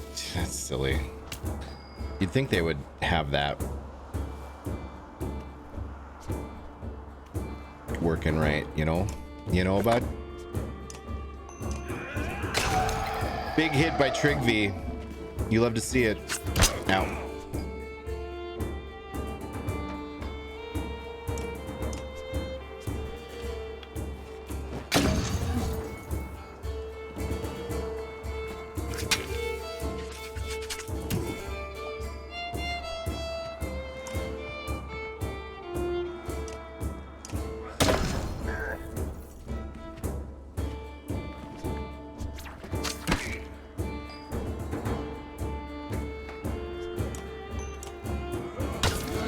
Break his armor a little bit.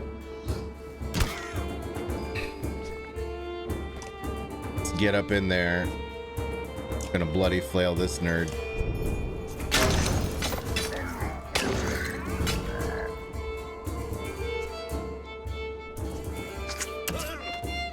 Rude.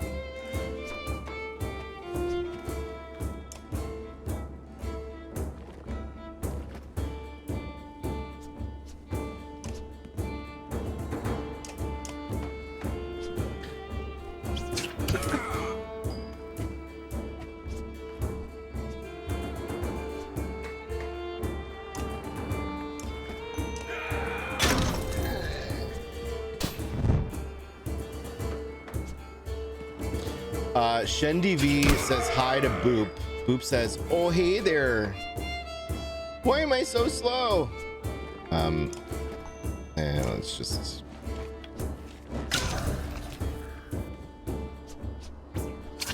Ow.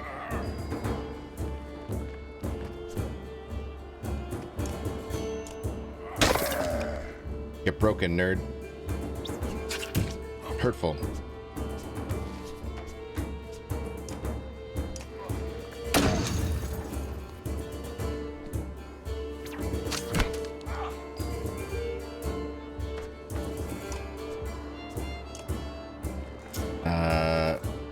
we'll stick with the bloody flail.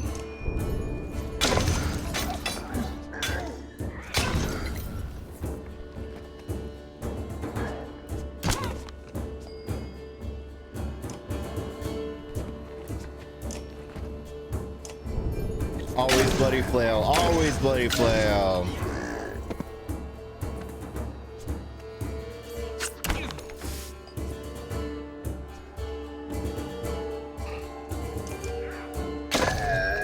Trigby does the murder. Ow. Oh god, they got Ivor.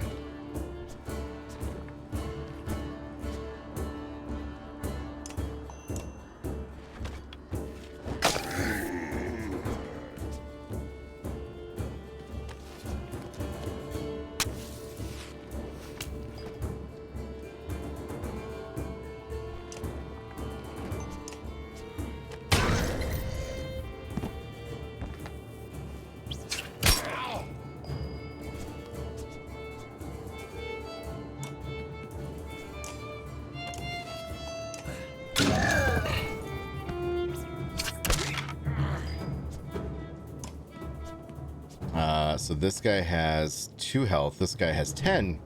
So we're gonna go ahead and bloody flail that guy. In other games, you try to kill the weakest ones. In this game, you want to kind of keep them alive. Focus on the stronger ones.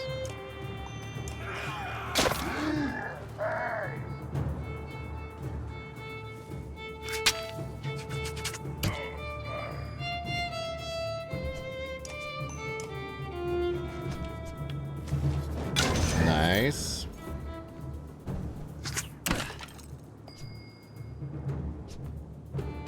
What's your deal? Forge ahead.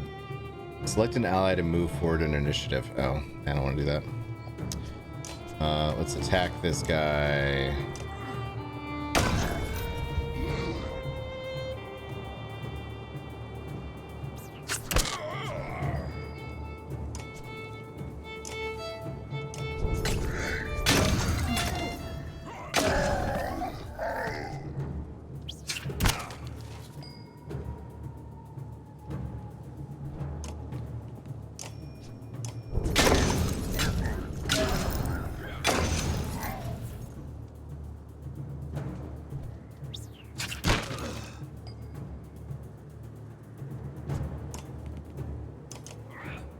Time to pillage.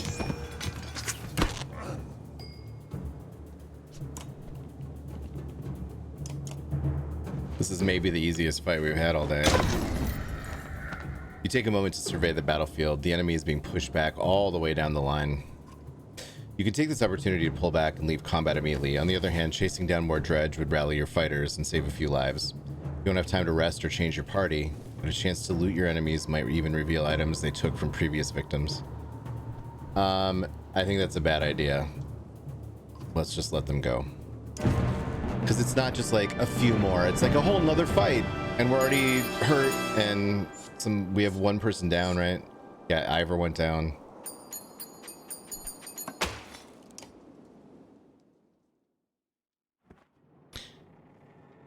Isn't this a damn curiosity? This is the second time I've been sent to find a Varl who is heading my direction with humans in tow. What are the dredge doing up here? Gods, does nobody know what's going on around here? They leveled Grofheim to the ground.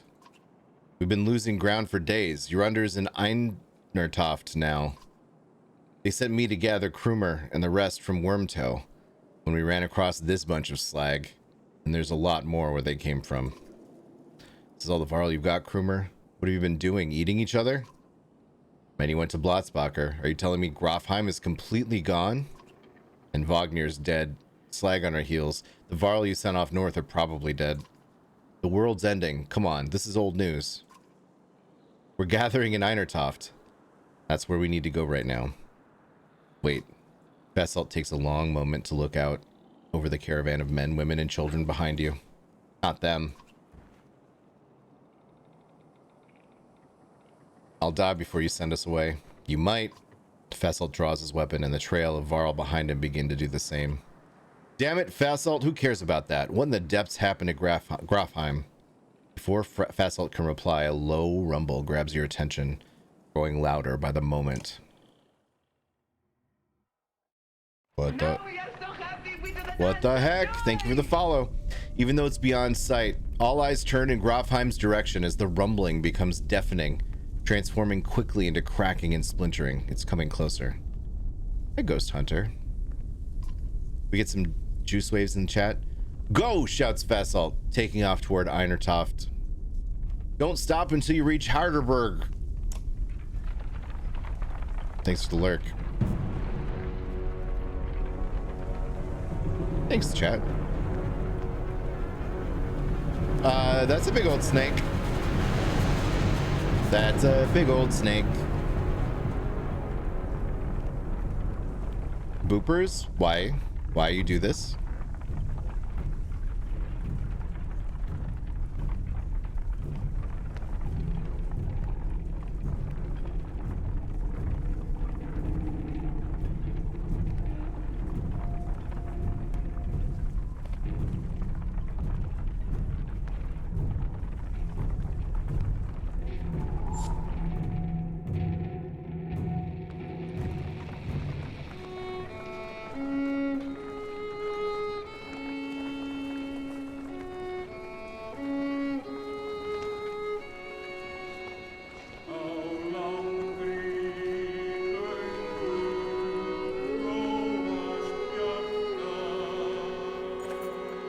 After 3 terrifying days of tremors, you reach the Godstone of Harderberg, just teeming with Varl.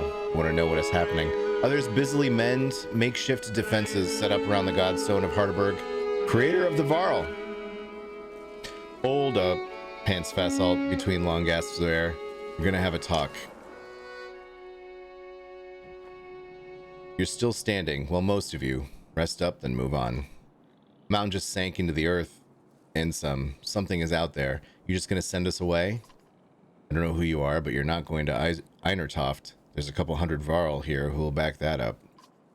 Where are we supposed to go? Back the way we came? We're stuck between 2 mountain ranges.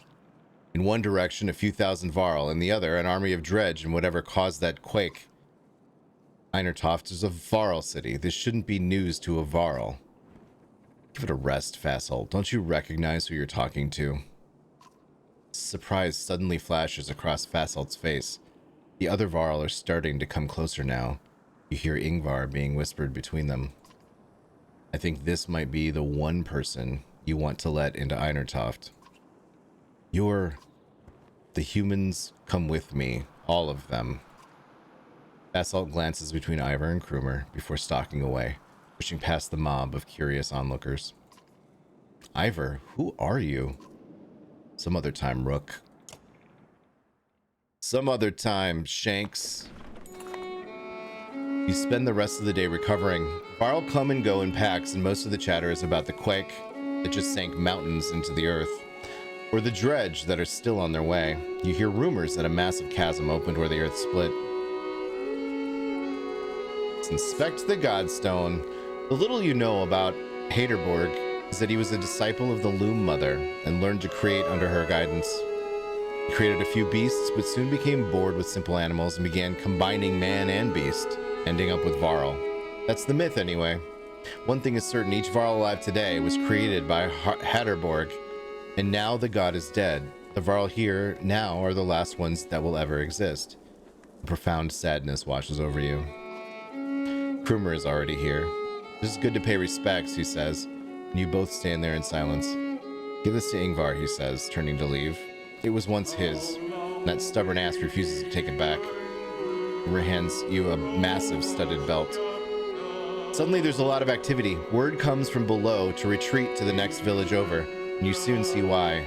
A black shadow is sweeping down the valley from the direction of Grofheim, where the quake or whatever caused it has obliterated the mountainside. On closer inspection, it's a veritable ocean of dredge, more than you imagined possible. In their midst is a towering giant of a dredge, blood red from head to toe. You gather your things in short order and join a good many Varl, leaving the Godstone behind. We gain the Farthing Yord.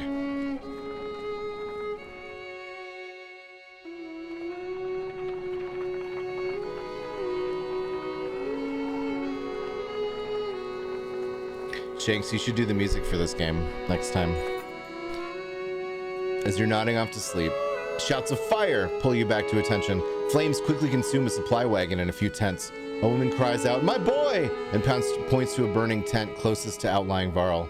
Two of the giants are motionless, staring at the spreading fire with terror in their eyes. Go in after the boy yourself.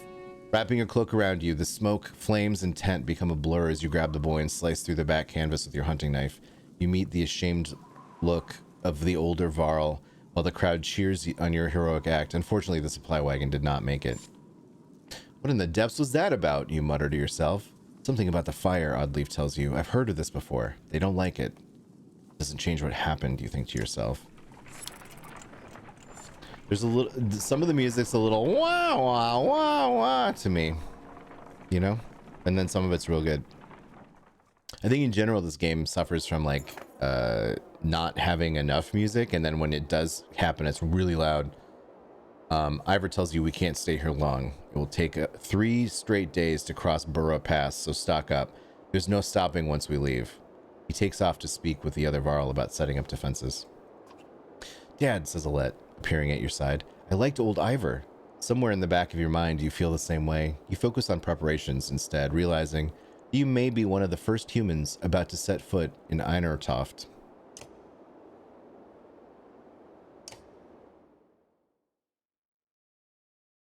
Oh, we only have 9 renown. So that's a bummer.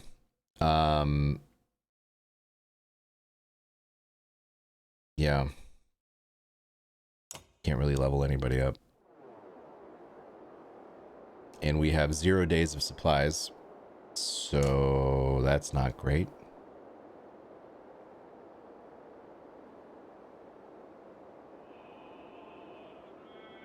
Man, this thing gives you 2 armor per turn.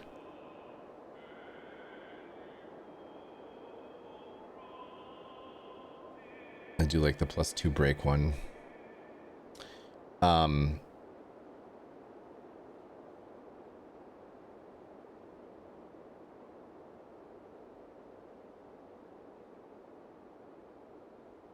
Yeah, we need supplies more than anything else, I think.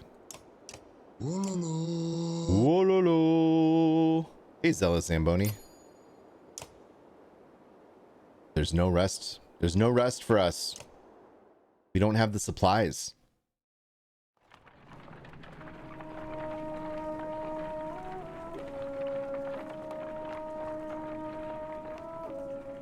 We approach a city that only Varl have seen and cross a bridge that only Varl could build. Let us hope that we are the only unwelcome visitors to pass.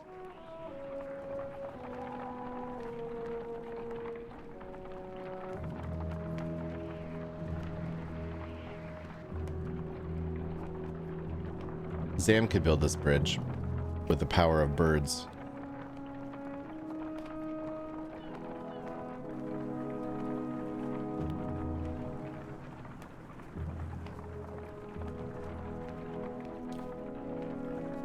You don't do bridges? Like, just you never have been on one? They don't have bridges in Canada, so you just feel uncomfortable about it in general. I get it. Bridges are for idiots who can't walk on water. What if it's just like a big canyon or something, though?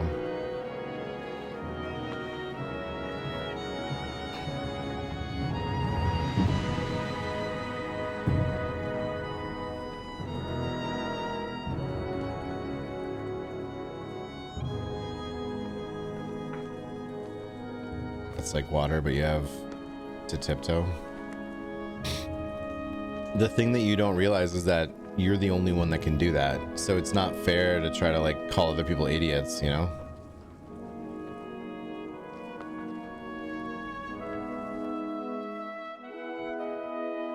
All these warriors, another great war is upon us. It's the 3rd time I've seen such a thing. There are far fewer of us now than there once was. Krimmer heads up the stairs into the Great Hall and returns shortly after speaking to some Varl. What did they tell you? By all accounts, the Dredge are coming here. Looks like they plan to end the Varl for good this time. This place will become a killing field soon. They say the Prince of Men is here. They've got a mender, too. Prince Ludin is here from Arborang? In any case, we'll be given no audience today. You remember the last time you were here, Yngvar? It's Ivor. Yeah, I remember it. What now? We need to find somewhere to rest. I'd recommend keeping your people out of trouble while you're here, Rook. In fact, keep them invisible. Your under won't be happy you're here. You're shown to quarters, but could wander the city while you wait for an audience. You feel like you could sleep for a week straight. I'm pretty sure, Zam, yeah. Pretty sure. As you settle in, you receive word to come to the Great Hall the next morning. Ivor suggests not speaking unless addressed, and even then, keep it short. In your dreams, that night, you see Varl kings fighting with dredgelords. An ominous feeling lingers as you prepare to enter the Great Hall.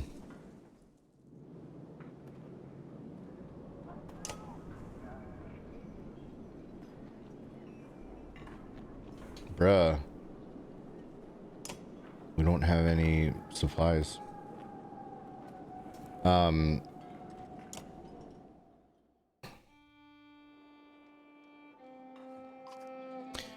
Enough, Ivan. The bridge stands. Find some other way.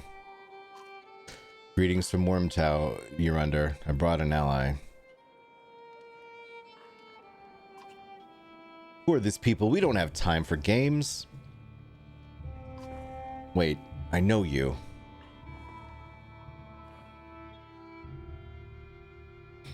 Yngvar among us again? Is this what the end of the world looks like? Yurander steps down from his throne to get a closer look. In the light, you spy deep wounds on the Varl King. It was my last option. You look like death, Yurander.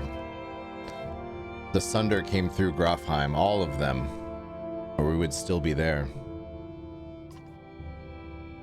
A few thousand Varl remain. Bellower has been following us since Grofheim.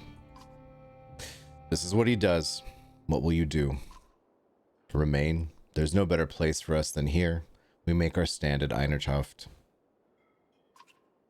But even if Einertoft falls, the Varl won't be wiped out. Hakon is taking our best warriors to Arborang, as we were discussing. I'm not going, Yurander. We're needed here. This is not a debate. A messenger bursts through the doors, cutting the tension. He says a stone singer has been cutting a path across the bridge. Gods, can we not have a moment's respite? They should not be here already. A stone singer is with them? Let me bring down the bridge, as I said. It will buy us... I said the bridge stands, Mender! I say it again to you, and the Prince of Men, and the whole Mender Council were they here. I will not say it again. Hakon, you go to Arborang. Ivan, do not even touch that bridge. Am I understood? You are. Then I'll confront the singer myself. Nobody tries to stop Ivan, but many follow as he leaves the Great Hall. This seems bad. The Mender walks past the great companies of Varl on the way to the bridge. A tall, thin creature stands there, two black spears over its shoulders, ringed by dredge. The Varl have backed away in fear. Ivan stops before the stilt-legged figure. Suddenly Ivor is beside you. Should help him. You expect Ivor to refuse, but instead he locks eyes with you. Listen to me, Rook, he says. You will probably die here, and so will everyone else who steps on that bridge. Look at your daughter. Are you prepared for that? You're not doing this alone. I won't stop you, says Ivor. Fight like it's your last. You're not sure what to expect, but you draw your axe and soon find yourself standing behind Ivan on the bridge, wondering if you made the right decision. Bruh. We can't bring... Ivor is required. Heck. Do we have that belt of his? And is he high enough level to even use it? +3 break. We don't have anybody. We don't have anyone that's level 4. So we have Ivan's... God.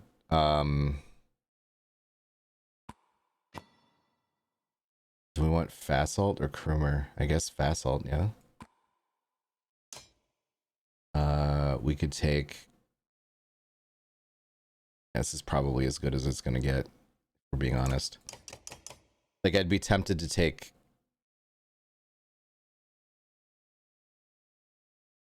No. Yeah. We gotta do our best. We're gonna eliminate the enemy, right, Rumpled? It's an amazing game. It's really good.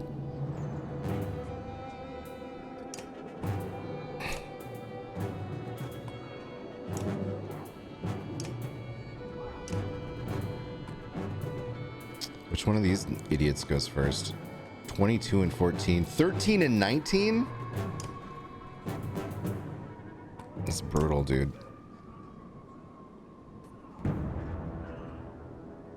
I mean, look. Ivor has the most defense.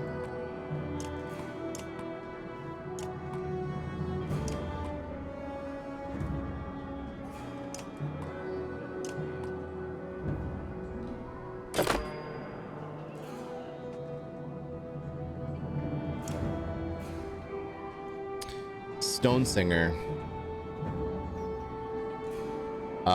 Wounded allies explode, doing strength damage to adjacent enemies. Stone Singer lowers allies' armor by sharply raises strength.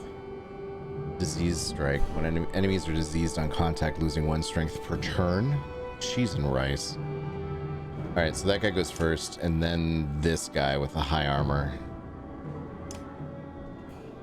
We don't have to worry about this dude for a few turns. But we need to weaken him because he has 19 strength, which will quickly cut through us. So Ivan is a mender. He's basically the only kind of magic in this game. He has arc lightning, which strength damage that arcs to all diagonal units. The problem is you have to like really line that up, so it doesn't work all that well all the time. And then he also has mend, so he can heal, which right now is very useful.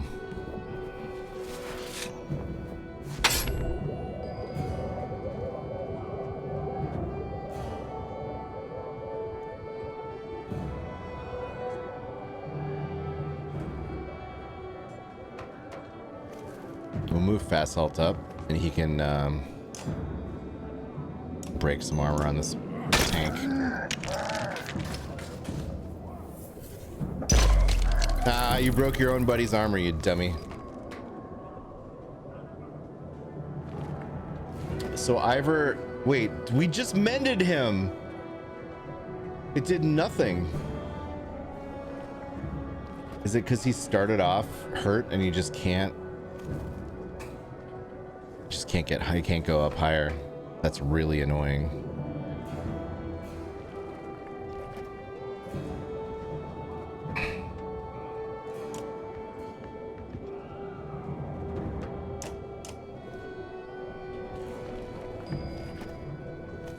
Alright, Hogan and Mogan are gonna have to bloody flail the hell out of this nerd.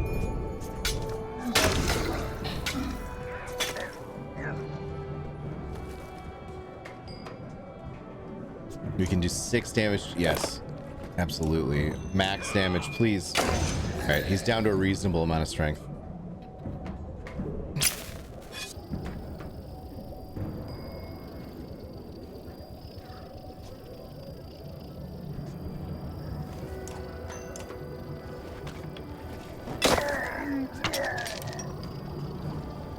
Oh, this guy has a lot of strength too, unfortunately. All right, so here's where like arc lightning, I think, works. But it might hit our friend though.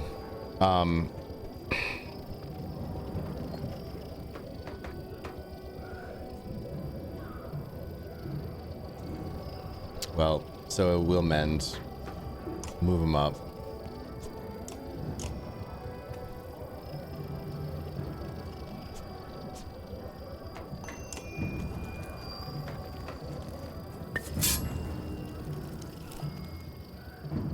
Wait, is mending not, does it not, is it armor?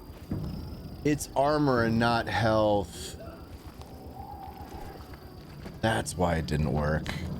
Okay, it's been a while since I played this. All right, so these guys now have more strength but less armor, which is bad news bears. We are going to attack this guy, I guess. I mean, he's gonna do a lot of damage. Oh no! Rip.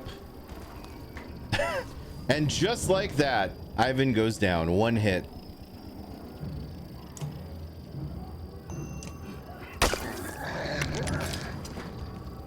That was probably a misplay. All right, we gotta interrupt this guy.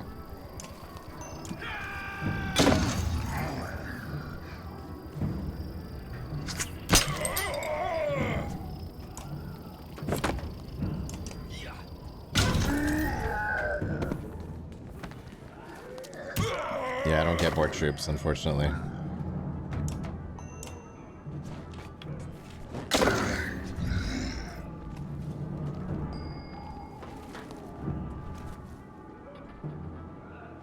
This guy does 19 damage.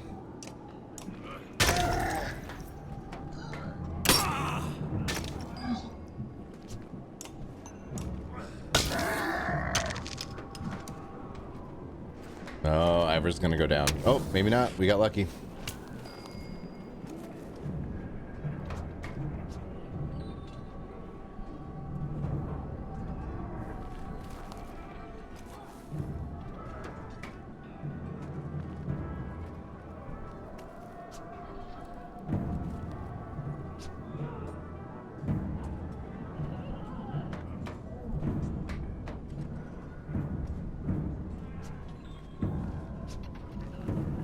Let's so that slinger goes next. He does 14 damage. And then the big guy. All right, we're gonna work on the big guy. We have to.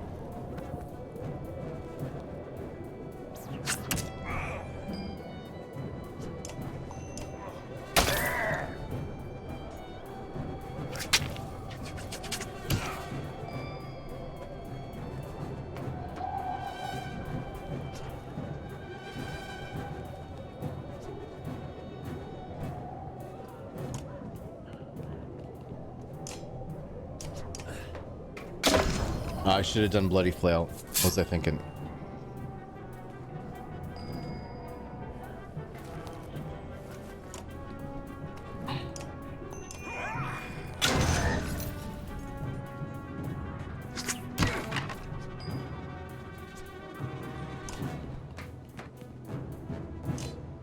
Can't hit anybody.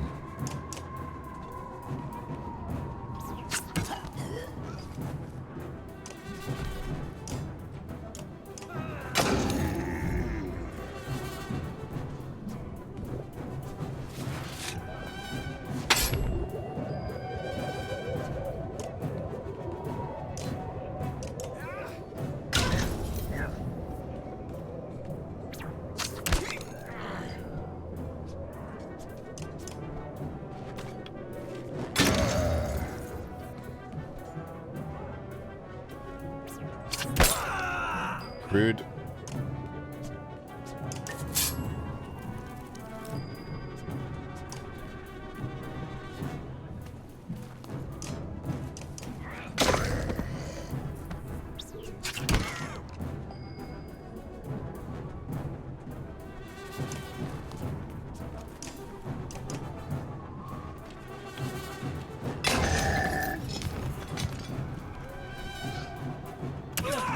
Ow.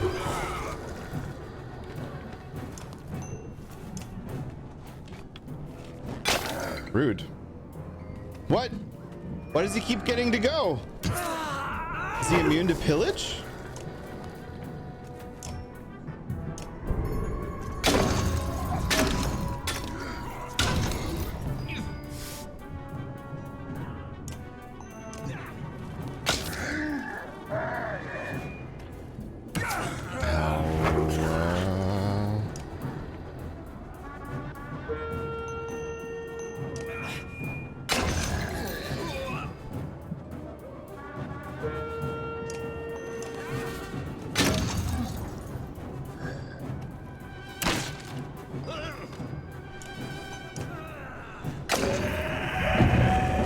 goodness gracious. That's just the first fight.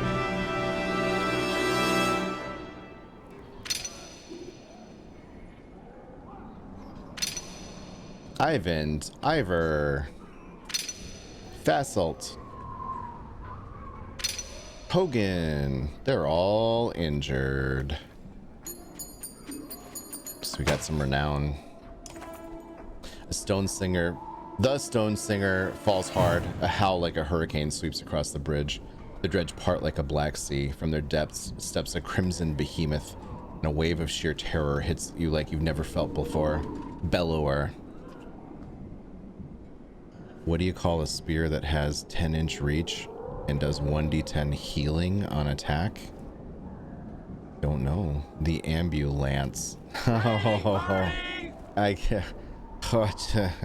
Hey, it's Legacy. How you doing, buddy? Thanks for the raid. Path of Exile?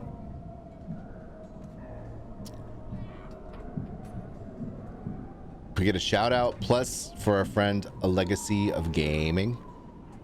Get the mender out of here, hisses Ivan. Ivor hisses, and run. Your legs move, almost with a will of their own, though you can't pull yourself away from watching what happens next. I don't want Ivor to go by himself into this fight. I don't know what she was thinking.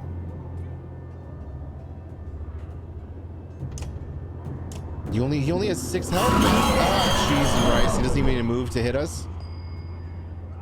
Oh, and he gets to go again. Yeah. Our arm! He killed our arm! He disarmed us. Ivor's been injured. He was already hurt. Ivor writhes in agony, his arm torn clean off by Bellower's onslaught. Sunder raises his weapon for the killing blow.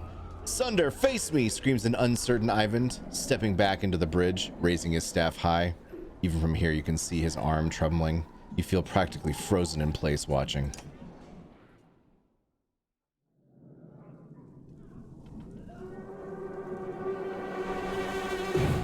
Whoop! Boopers, why? Ivan recoils in terror from the massive serpent that has appeared in the distance, and even Bellower backs away, leans in close to inspect the two armies, licks its great tongue, and then indifferently lurches over the mountainside and out of sight. Thanks for the lurk, bud. Oh, the Outer Worlds, nice. I hope it was good. The dredge are a knot of confusion. Some cower, others crouch in what looks like worship. Hacken shouts orders above the din. Varl rush forward, bowling over surprised dredge, gaining ground. Bellower is receded back into the horde. You're under watches from atop the stairs. Hurry, says Ivan, suddenly pulling at your arm, snapping you out of the moment. You rush over to Ivor, laying on the ground amidst the fighting, still breathing despite a missing arm, and drag him back into the city. This is going well.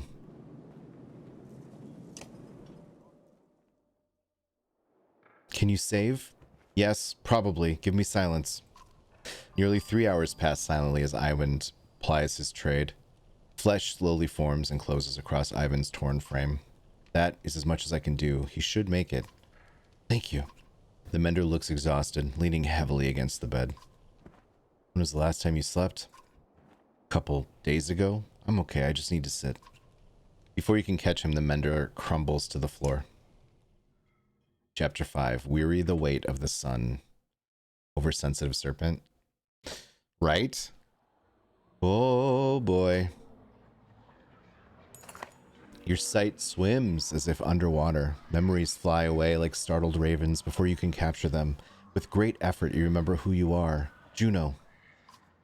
You also recognize that a monumental serpent is speaking to you now. Your last certainty is that you died some time ago, and that it is about to happen again.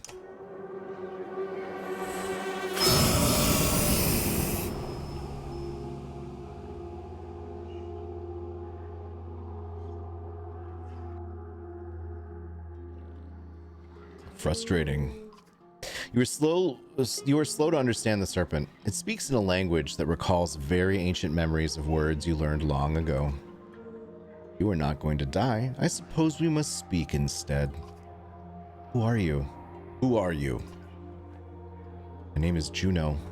You are a Juno. It means nothing to me. Maybe I've asked the wrong question. What are you? What is your purpose? I'm a mender. Mender. Ah, Valka. Now the picture is forming. Do you not know me, Valka? Though your memory is still fuzzy, you're certain you know nothing about an enormous serpent. What do your prophecies say?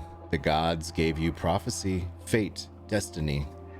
Is there no child coming to slay me with a magic sword? Are there no stars in the sky foretelling this disaster?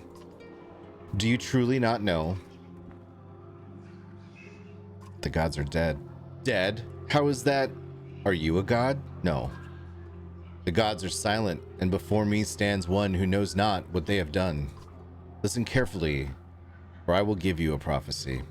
I am the end. Do you understand? This world and this tapestry I would devour. It is my purpose, but I cannot. Instead, now comes a wall of night to consume your pitiful world. Wall of night? The dredge? Dredge? Stone men marching across a long bridge? No, it is darkness. The egg white that is turned black. I am meant to devour the tapestry itself, not idly witness the dusk smother this rock. I am incomplete, a worm crawling through a dung field. Because of you. Who are you to take my destiny? What are you? Return what is mine!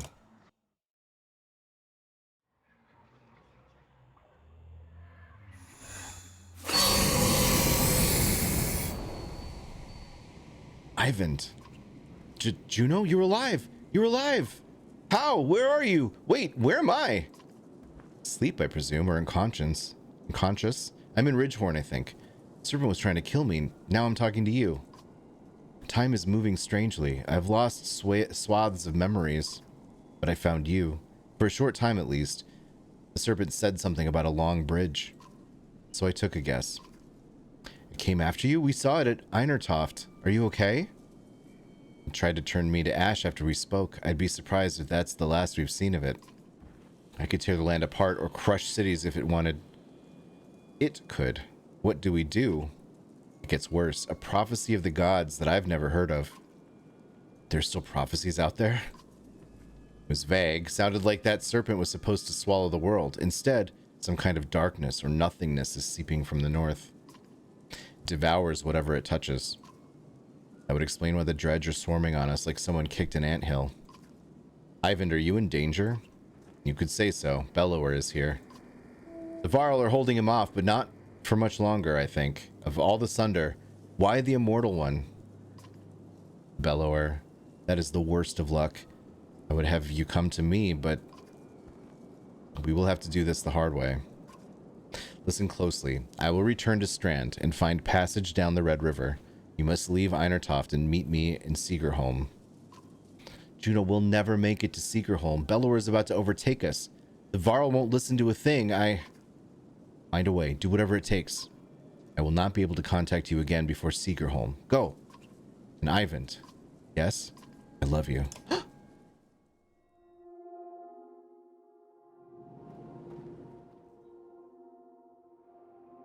Spent a lot of time next to him since he passed out. Just keeping an eye on him. It's not like that, Dad. He saved Ivor. He might save the rest of us. Can he hear us? He just moved. How long was I? You were out for a couple days. How do you feel? Juno, she's alive. I need to meet her at Seegerholm. Hold on, slow down. Who's Juno? Hi, Dalt. She's my mentor on the Mender Council. She contacted me.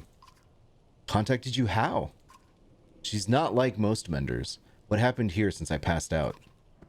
Varl are holding the dredge back, just barely. Bellower has disappeared. Ivor is still out of it.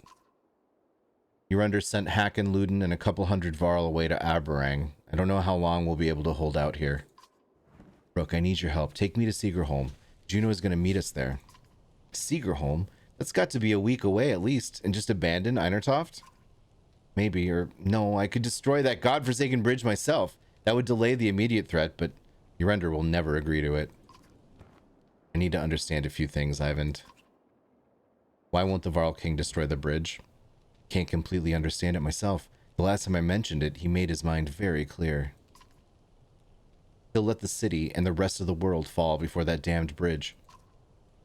How would you collapse the bridge by yourself? Not by myself. I could blast it apart, but this bridge wasn't made to fall. It'll take time and concentration. That's why I need your help.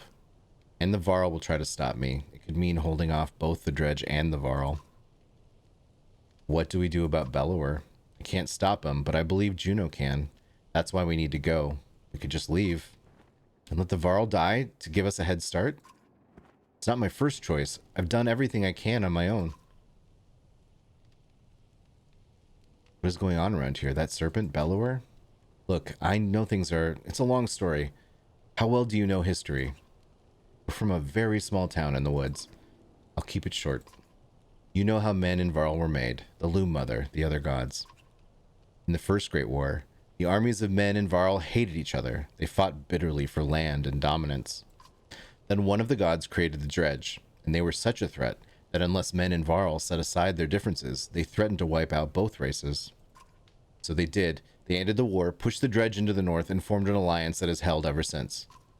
The Second Great War began generations later. The dredge rallied their forces, defeated the Varl who watched the borders, and laid waste to unsuspecting settlements throughout the world.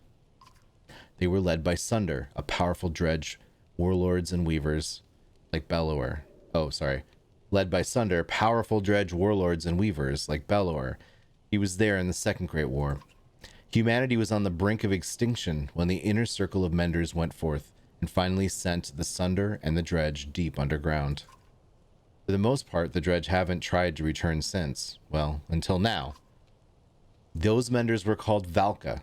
Juno wasn't there herself, but she's from their bloodline. So another great war has begun. If I didn't think the world was ending, it would be incredible. Ancient history is playing out before us. What about the serpent? That's another story. There's nothing in the Mender's libraries about that thing. Must have something to do with the dredge returning. Seems likely. Need time to think about this.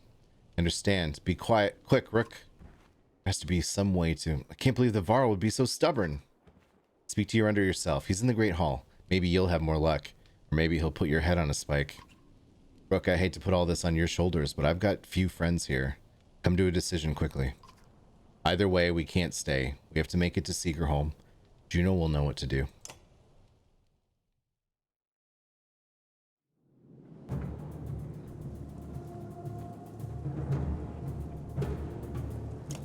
Let's take a look at our hero situation. It's pretty bad. We have Krumer, Oddleaf, Alette, Rook, Mogan, Trigvi. So theoretically, we have a group of people that are not wounded. And that's good. But not that good. You know what I mean? Let's promote Rook.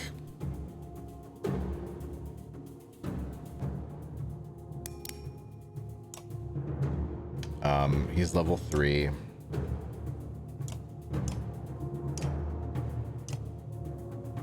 That's 2 aggro. That's not useful.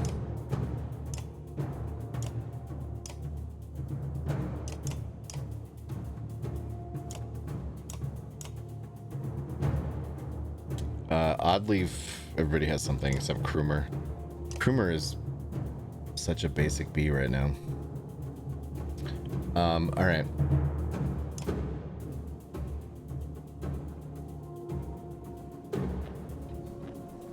Let's go to the Great Hall and try to talk to the king. You'll do as I say. I'm not here to argue. I'm telling you that we're dying by dozens every day now.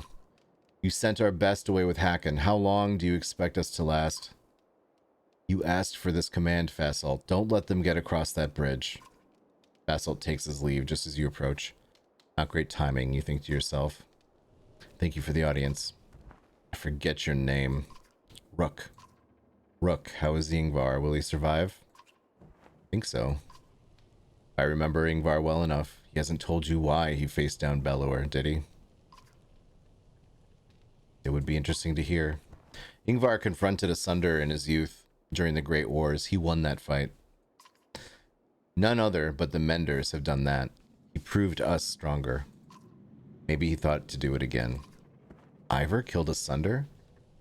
How did he end up in Skoger? You have to pry that from him yourself. I don't know.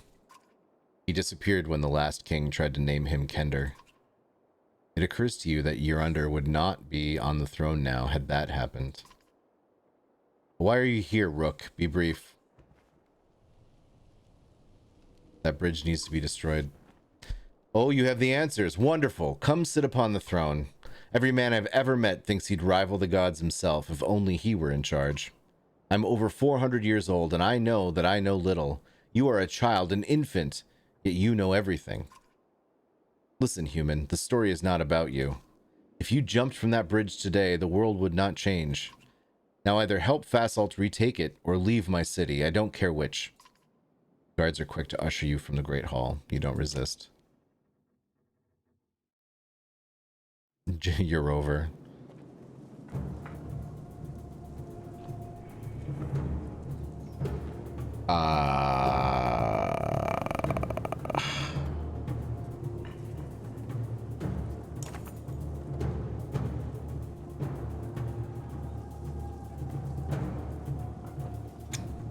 At the war front, rows of Varl are lined up, waiting for their turn to fill in as the warriors on the bridge battle dredge in one endless churn of bodies and blood.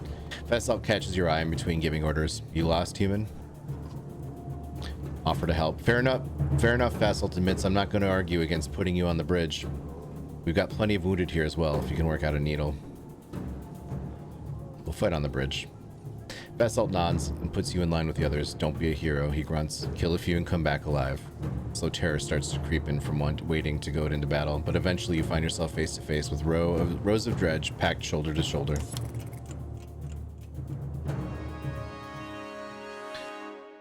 My feeling here is basically like maybe we can get some experience and some renown, and then buy some time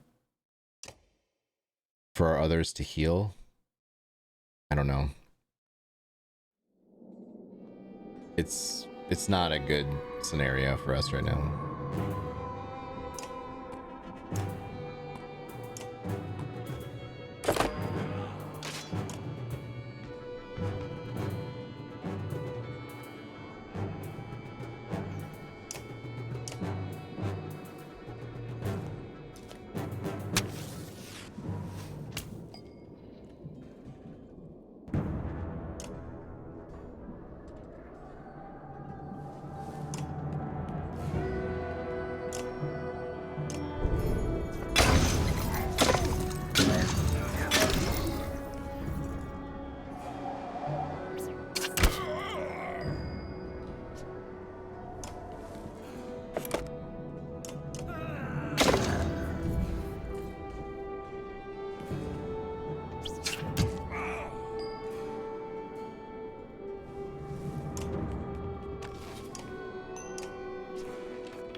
Big guy, owie.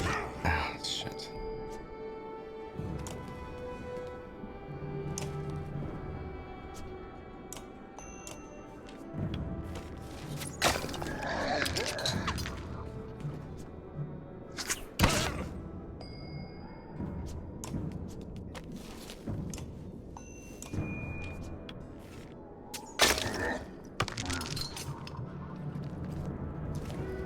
It's fine. Everything's fine. Nothing's ruined.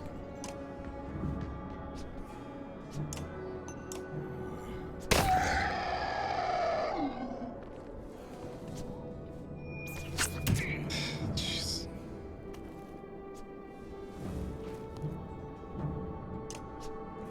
Big guy goes next. Then this guy. And this bro. Just get up here and we will attack.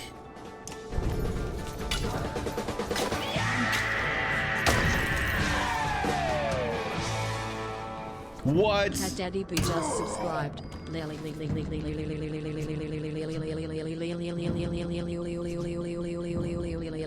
Put the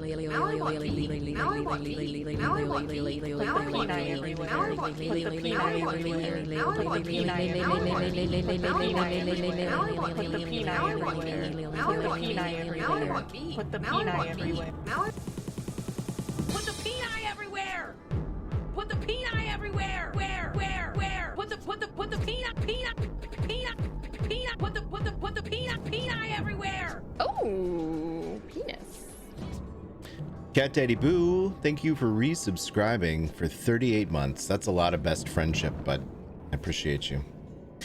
We are presently on the struggle bus. Welcome to the struggle bus.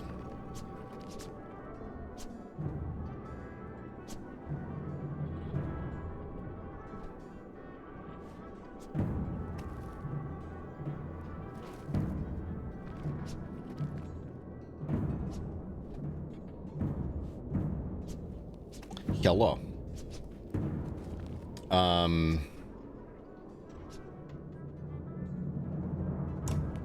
Let's punch the big guy.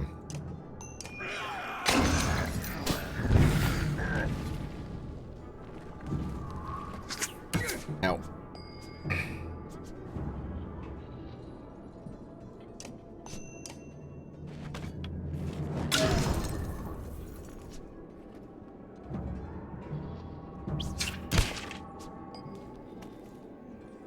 Alette can do thread the needle. Get them both.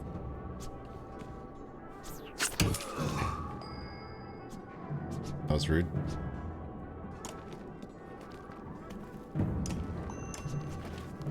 Four points.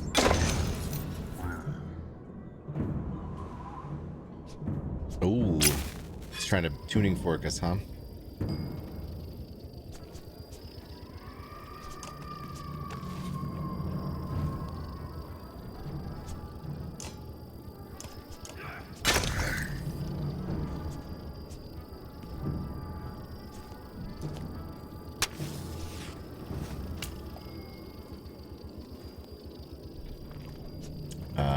That guy goes next, then that guy, and this dude. All right, so we got to get this dude's armor down.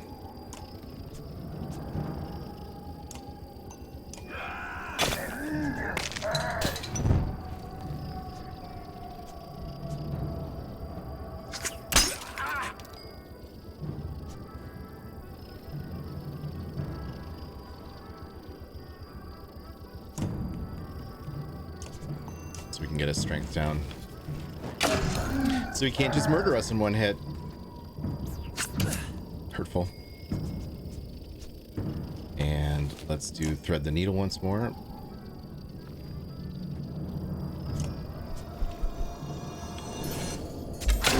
I like it.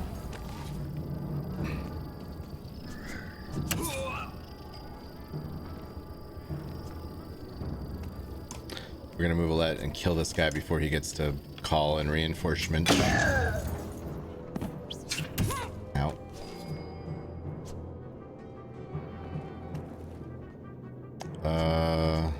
Let's kill the guy with 3 health.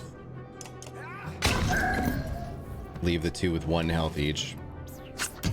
Or strength, I guess it's called. Who's next? That guy. That guy. And this dude. Yeah, we gotta get over here and do some damage to him.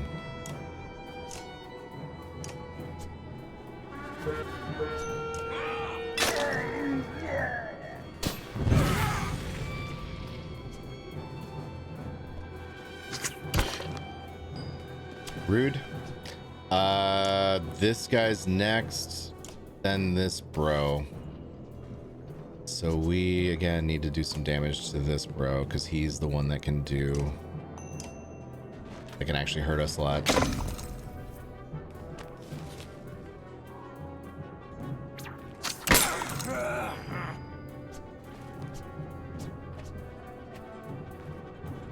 This guy has 6.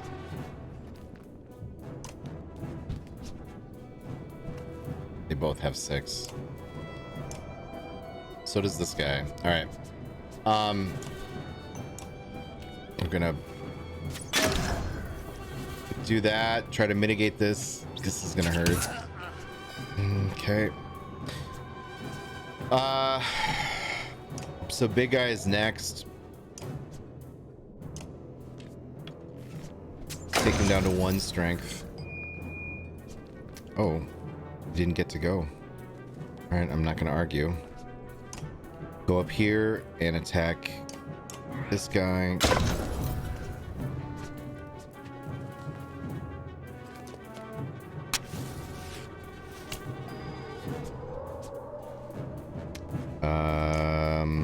This dude is next with 3. Then 1, 1, 8. I feel like we are compelled to do what we can against this guy, which is not much right now.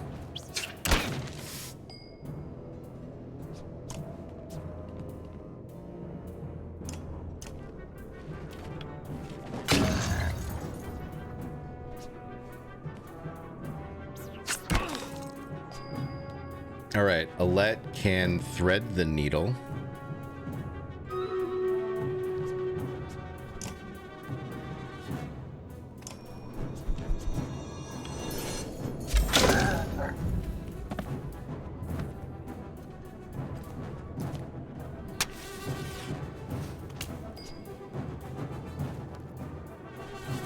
Oddleaf can do a bunch of damage to any of these nerds. Which one's is next? Oh, that guy way over there.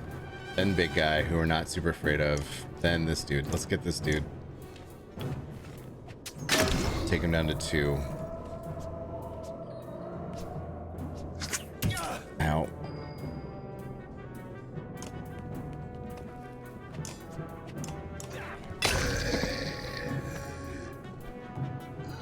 Boss battle!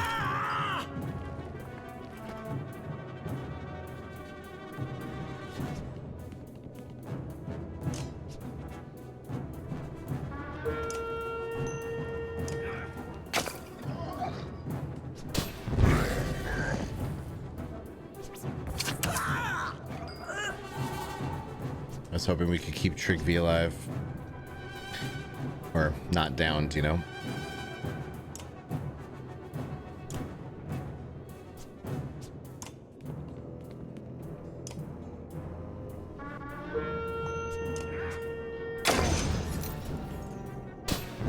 Ow! Oh shit, I didn't realize they were standing on things. Gosh dang it.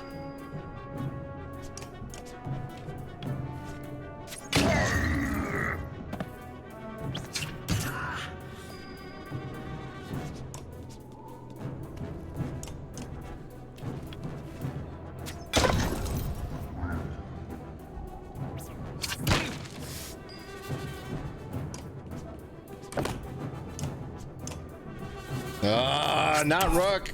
Oh, that's annoying.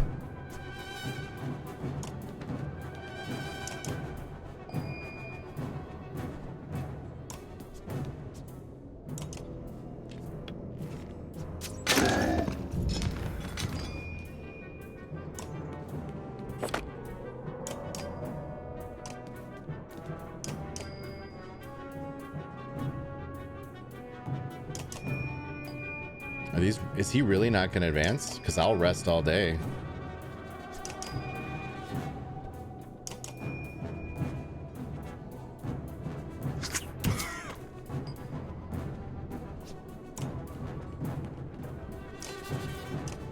There we go.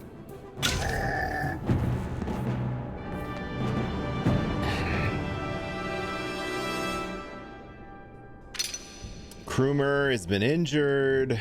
Rook has been injured. Trigvi has been injured. But we got some renown, so that's pretty good. You'd swear the fighting is getting more vicious and dangerous. Again, you let the next line of Varl push into battle. You don't dare to risk it anymore.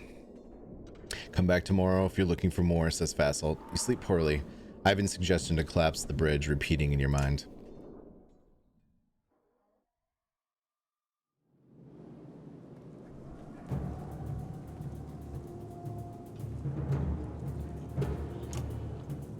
So does that count as a day? Because feels like it is not so much a day. We have 13 renown. And promote Mogan.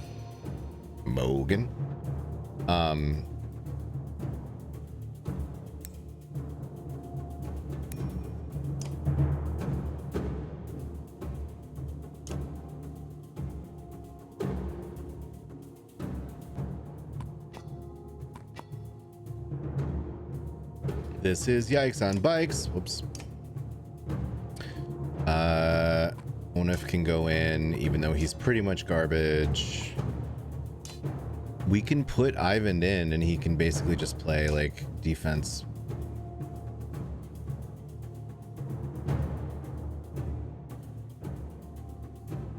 He is level 5, which means +3 armor per rest, +2 aggro, +1 strength. Strength resist, +2 aggro. I don't want aggro. I don't want any aggro. I want not aggro.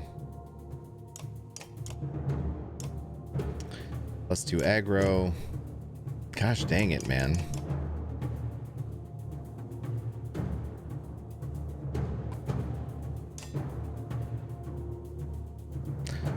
It's not great, y'all.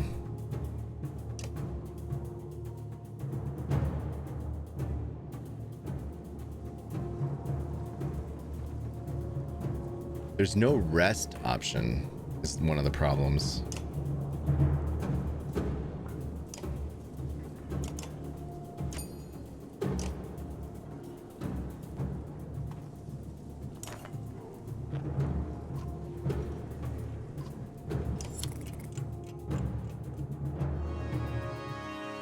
All right, let's do another round. We're just gonna do our best to mitigate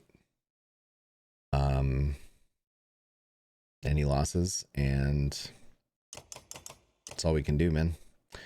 We can take Trigvy's thing and give it to other people who aren't in the fight. This is Scarface, who is in the fight. Hogan is not.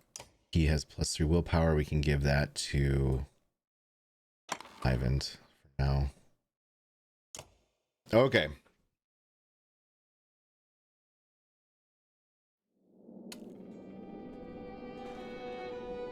It's a lot of big ones, man. It's a whole big bunch of big ones. Don't love that for us.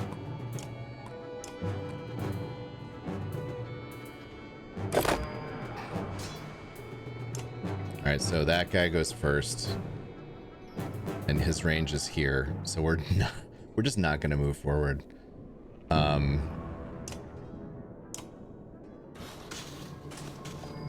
Okay. And then this guy goes. We want to stay away from this side for right now. So we're gonna bring Backbiter up, run him through. Oh boy.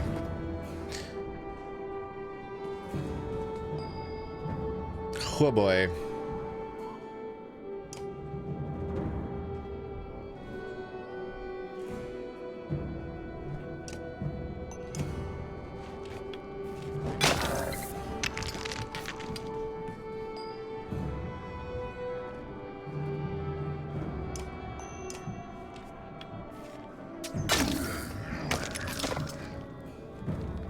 Oh boy. Oh, he's just one hit. He's just one heckin' hit, man. This is brutal. Nice dodge.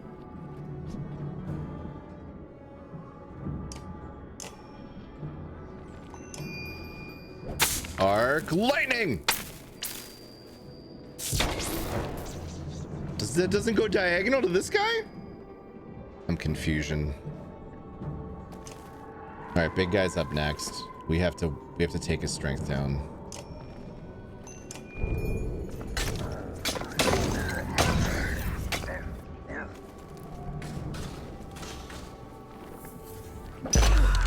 Not in love with that move.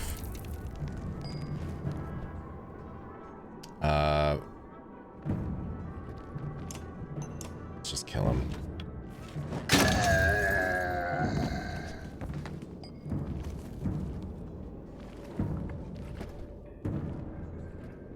And then it's this guy.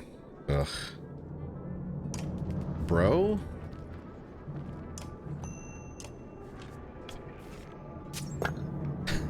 He deflected our 90% shot. I'm not in love with that. And he does a whole bunch of damage. This was a mistake. Coming here was a mistake. I don't like this place.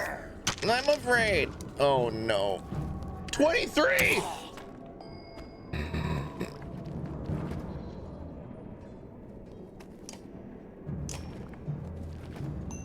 This is gonna hit. Hold on.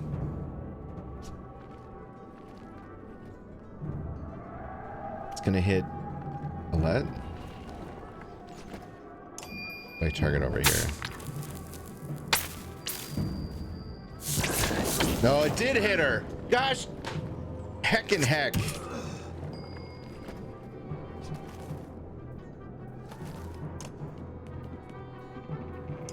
Disappointed.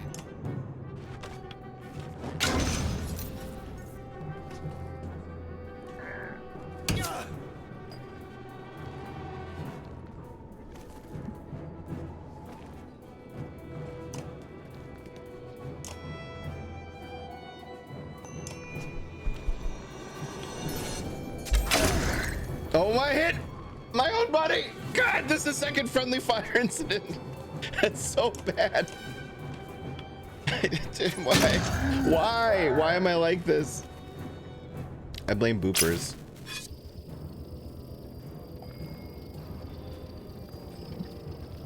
This guy has 23. 23 this guy has.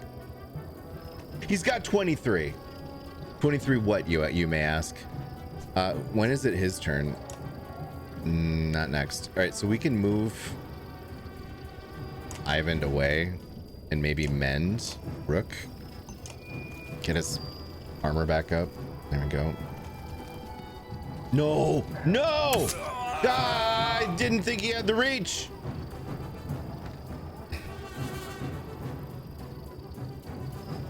I hate this place.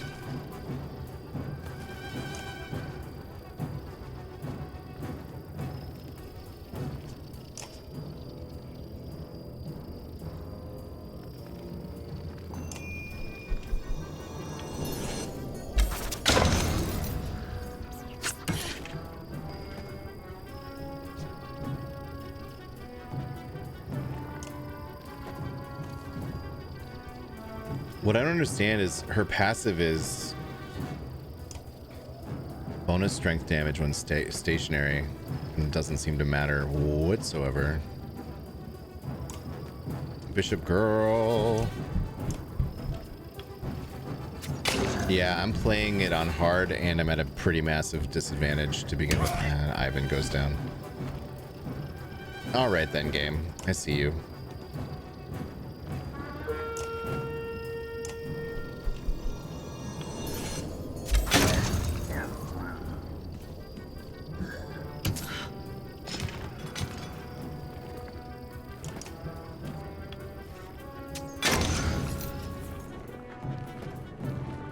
He just summoned another guy.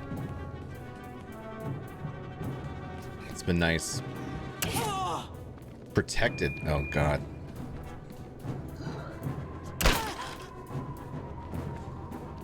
She's unkillable. 20% chance. Let's go. Heck.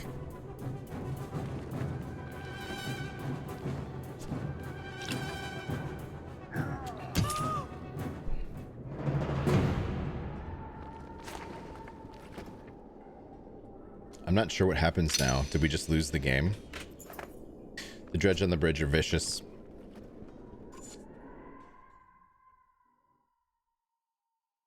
Everybody's injured. Everybody's injured. Should be worse than it is, though, for being honest.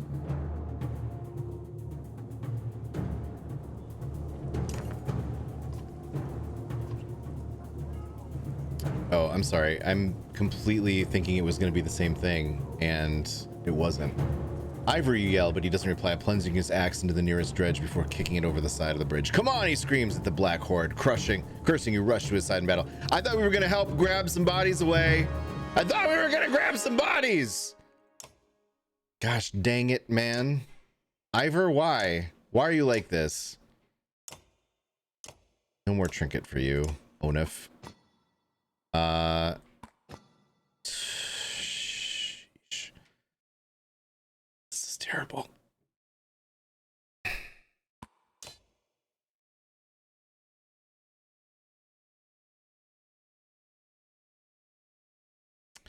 I guess we'll take Hogan and Mogan, right? Everybody's hurt.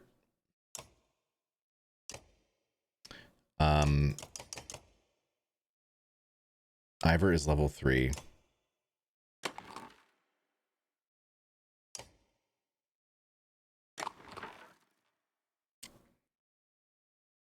Oh, let's get... Do we bring Ivan? I think maybe we bring Ivan. Let's bring Ivan. So we took... This is 15, it doesn't matter. We'll bring Ivan in, it's fine. He can do healing in the chain lightning, and I don't know. I don't have a good solution. This is tough.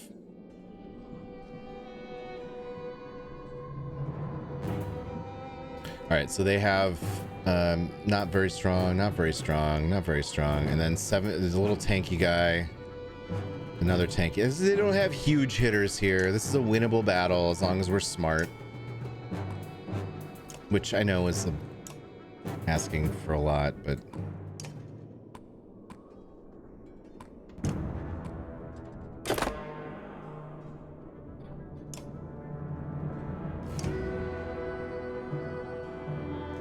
we're just gonna bring, what's this guy's reach?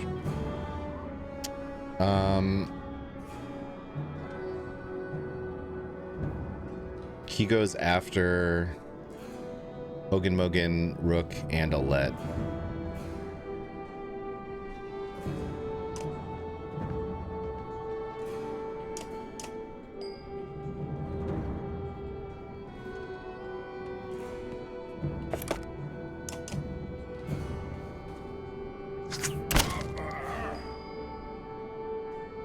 And I can't hit him. Oh, I can get him if I go here.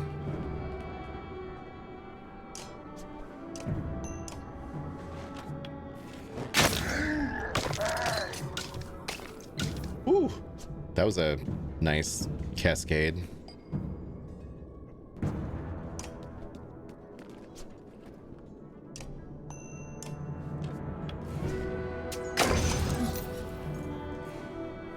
No, what? No, you're supposed to attack. Oh, he did attack Ivor. Okay.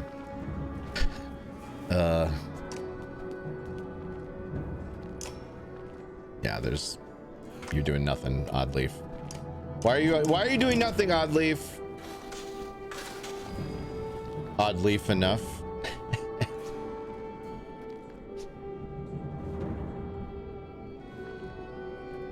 I have no diagonal.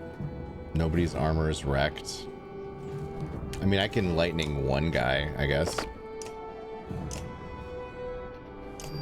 Do a little bit of damage.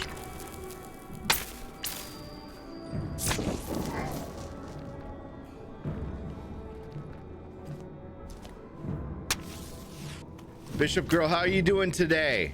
It's a pleasure as always. All right, Ivor. Move around. Punch this guy. I like it. Ow. Big guy goes next. We're gonna get up in his face.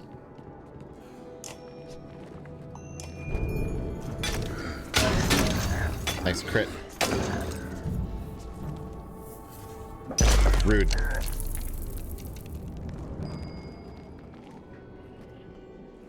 This guy goes next. Let's take him down to 1.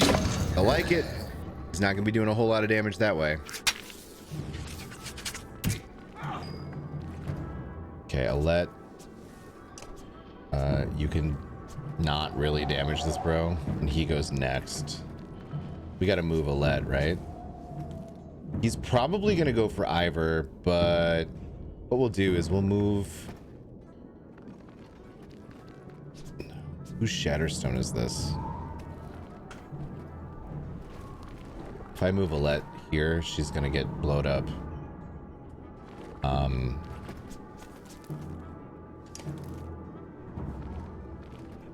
But it would be nice to be able to thread the needle.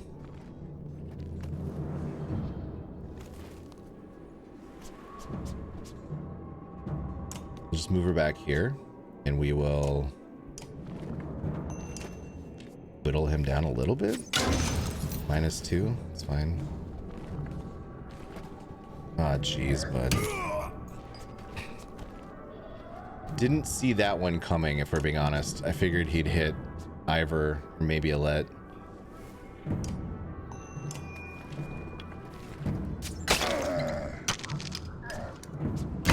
Rude.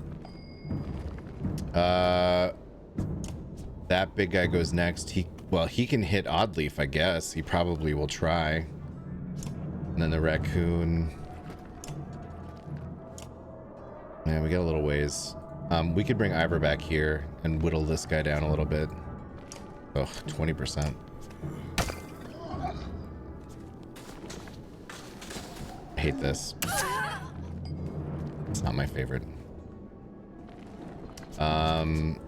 Raccoon goes next.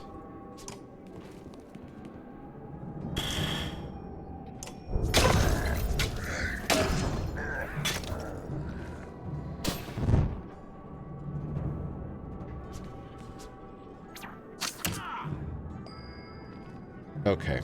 Rook can do 6 points to this guy. The next guy that goes is this slinger, but the most we'd have to move a lot, and the most we can do to him is like, I don't know, not much. 3. So let's just get this guy down.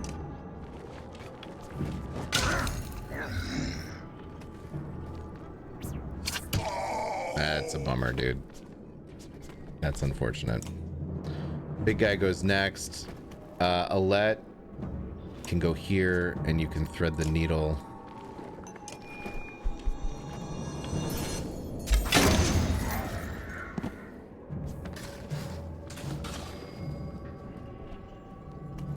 We need to back off. Oddleaf, back off here. Blah, blah, blah, blah. Talk better. So this guy, he has 1 health. Then the big guy goes, and he has 9. If we use Oddleaf's power, we can maybe stun this dude when he tries to move.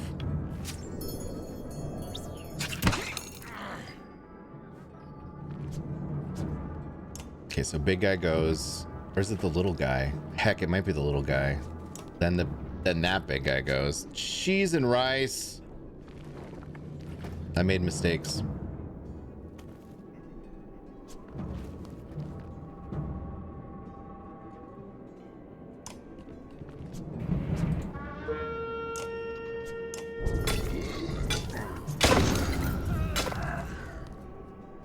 It was a Monday, but not a bad Monday. How's it? Oh, did you not work past couple days? All right. So this guy's gonna go, and he's gonna run up and shoot and hit Oddleaf and do some straight up murder time. And there's no way that we can protect it, unless we bring Rook in the way, which we can do.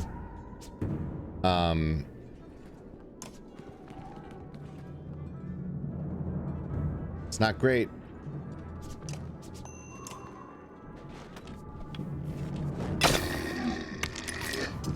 And he ignores it anyway. All right. Oh, she's protected. That's right.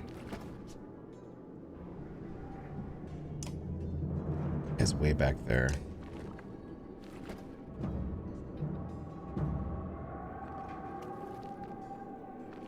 I hate all of this.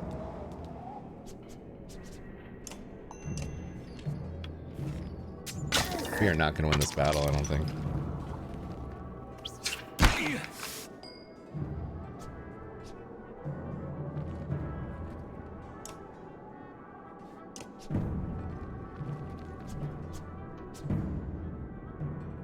Purple guy is going to crush us. And he gets to go before Rook. So, not enough willpower. I can't even do rain of arrows, even if I...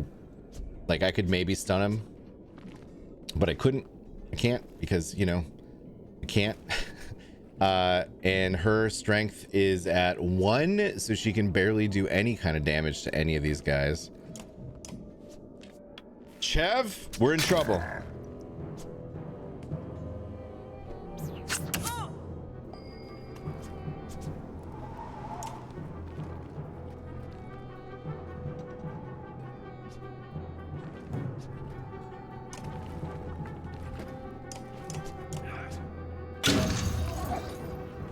Oh no, we move. Oh jeez, I'm done.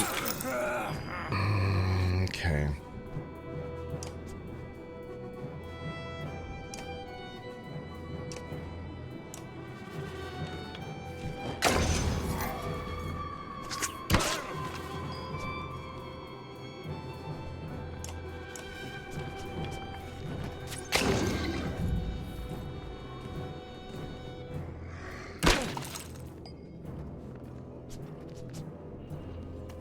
I really need some willpower.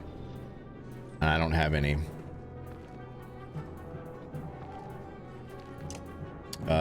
Big guy. This guy goes next. We will hit him for 80% chance to hit him for 1 damage. Aha. It worked. Who's next? This bro. We can kill him. But it's not gonna help, so we'll make that guy move.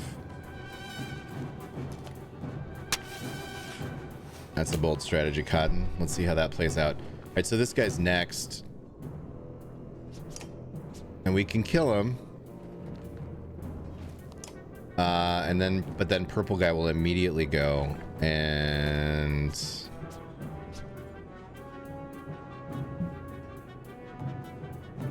I can't hit purple guy without moving. Let's just kill this guy. Sometimes a bird in the hand, plus it gives us a willpower at least. Oh, that was a dumb move on his part. I'll take it.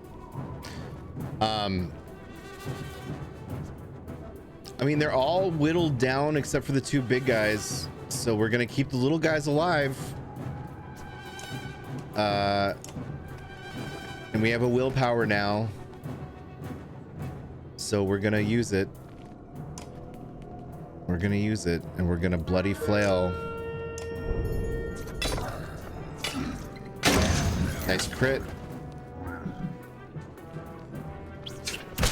Ow. Oh yeah, I need to move these nerds because look, these blue things are gonna splody. So much splody. Let's go kill this big guy. Yes. Yes, that's so useful. Okay, good. No, 1 point of damage did that?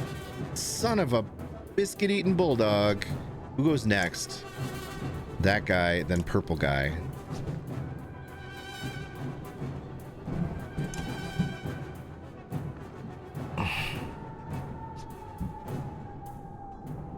This is gonna explode, right? Morrowind.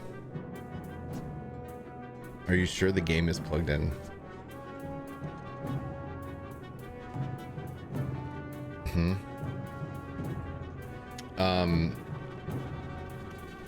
Can I...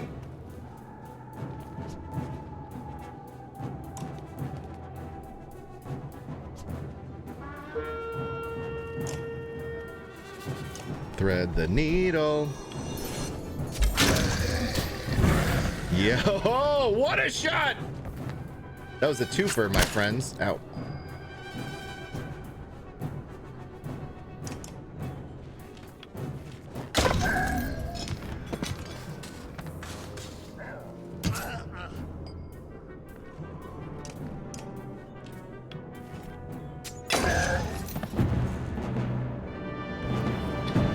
We're the best around. Rook is ready for promotion. Ivan is injured. Everybody's injured. Aleknor, hi. Everybody's injured. But we got renown and we won. We got 10 renown. Enough of this, groans Ivor, who seems to have snapped out of his daze. This is getting us nowhere. You follow as he climbs the stairs and throws open the doors of the Great Hall. Ingvar, glad to see you well. You swear you catch a note of trepidation in the king's voice. You're under enough. This fight cannot be won. Again this, I'll be damned if that bridge falls during my reign. You'll let our whole race die? We'll all be gone someday, Ingvar, I need not tell you. There are no more Varl being made tomorrow, or 1,000 years from now. We are it. And I will not destroy what we have made. Would you leave no trace of us when we are gone, as if we never existed? I know this, but yours is one voice of many. I know that the Varl are equal. The days of Kender are over. I ask these Varls, all that there are left in the world, to follow me and live another day. Who do you think they will choose? The weight of the air in the great hall becomes so thick it nearly suffocates you. The silence continues for ages. Go on. Take the mender, destroy the bridge. Do it and leave. Take whoever would join you, and do not return to my city. The alliance of man and Varl is through. Ivor's almost out the door before Urander has finished his sentence.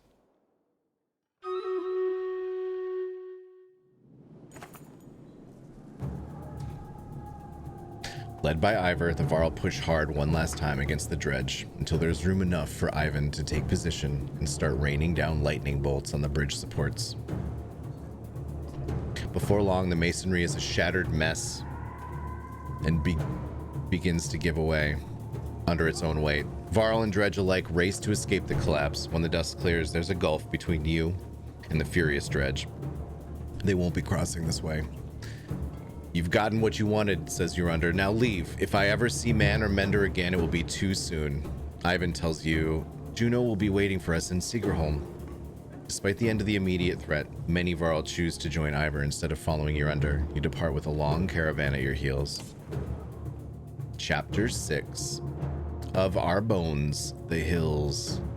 Did you bone the hills? All right, we have to save. How do we save? We gotta camp. Camp? Is camp how save? How make save camp? That's it. I gotta go. I gotta go do stuff, man. We're gonna go to the bowling alley, do the things. Sometimes you gotta bone some hills, that's true. Been hanging out. Thank you for hanging out. Appreciate all the support.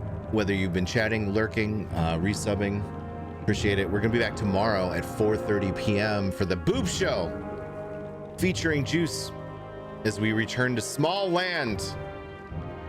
And for those of you in Discord, check Discord today and give your feedback on whether or not you'll be around this weekend. I know due to the holiday, some people may be traveling. We're gonna decide if we want to do community night or delay it for a week. Bye. And YouTube, thanks for watching. Please like and subscribe and leave a comment telling me how mediocre this C+ content is, and you'll be right in the sweet spot of this place. Such mediocrity.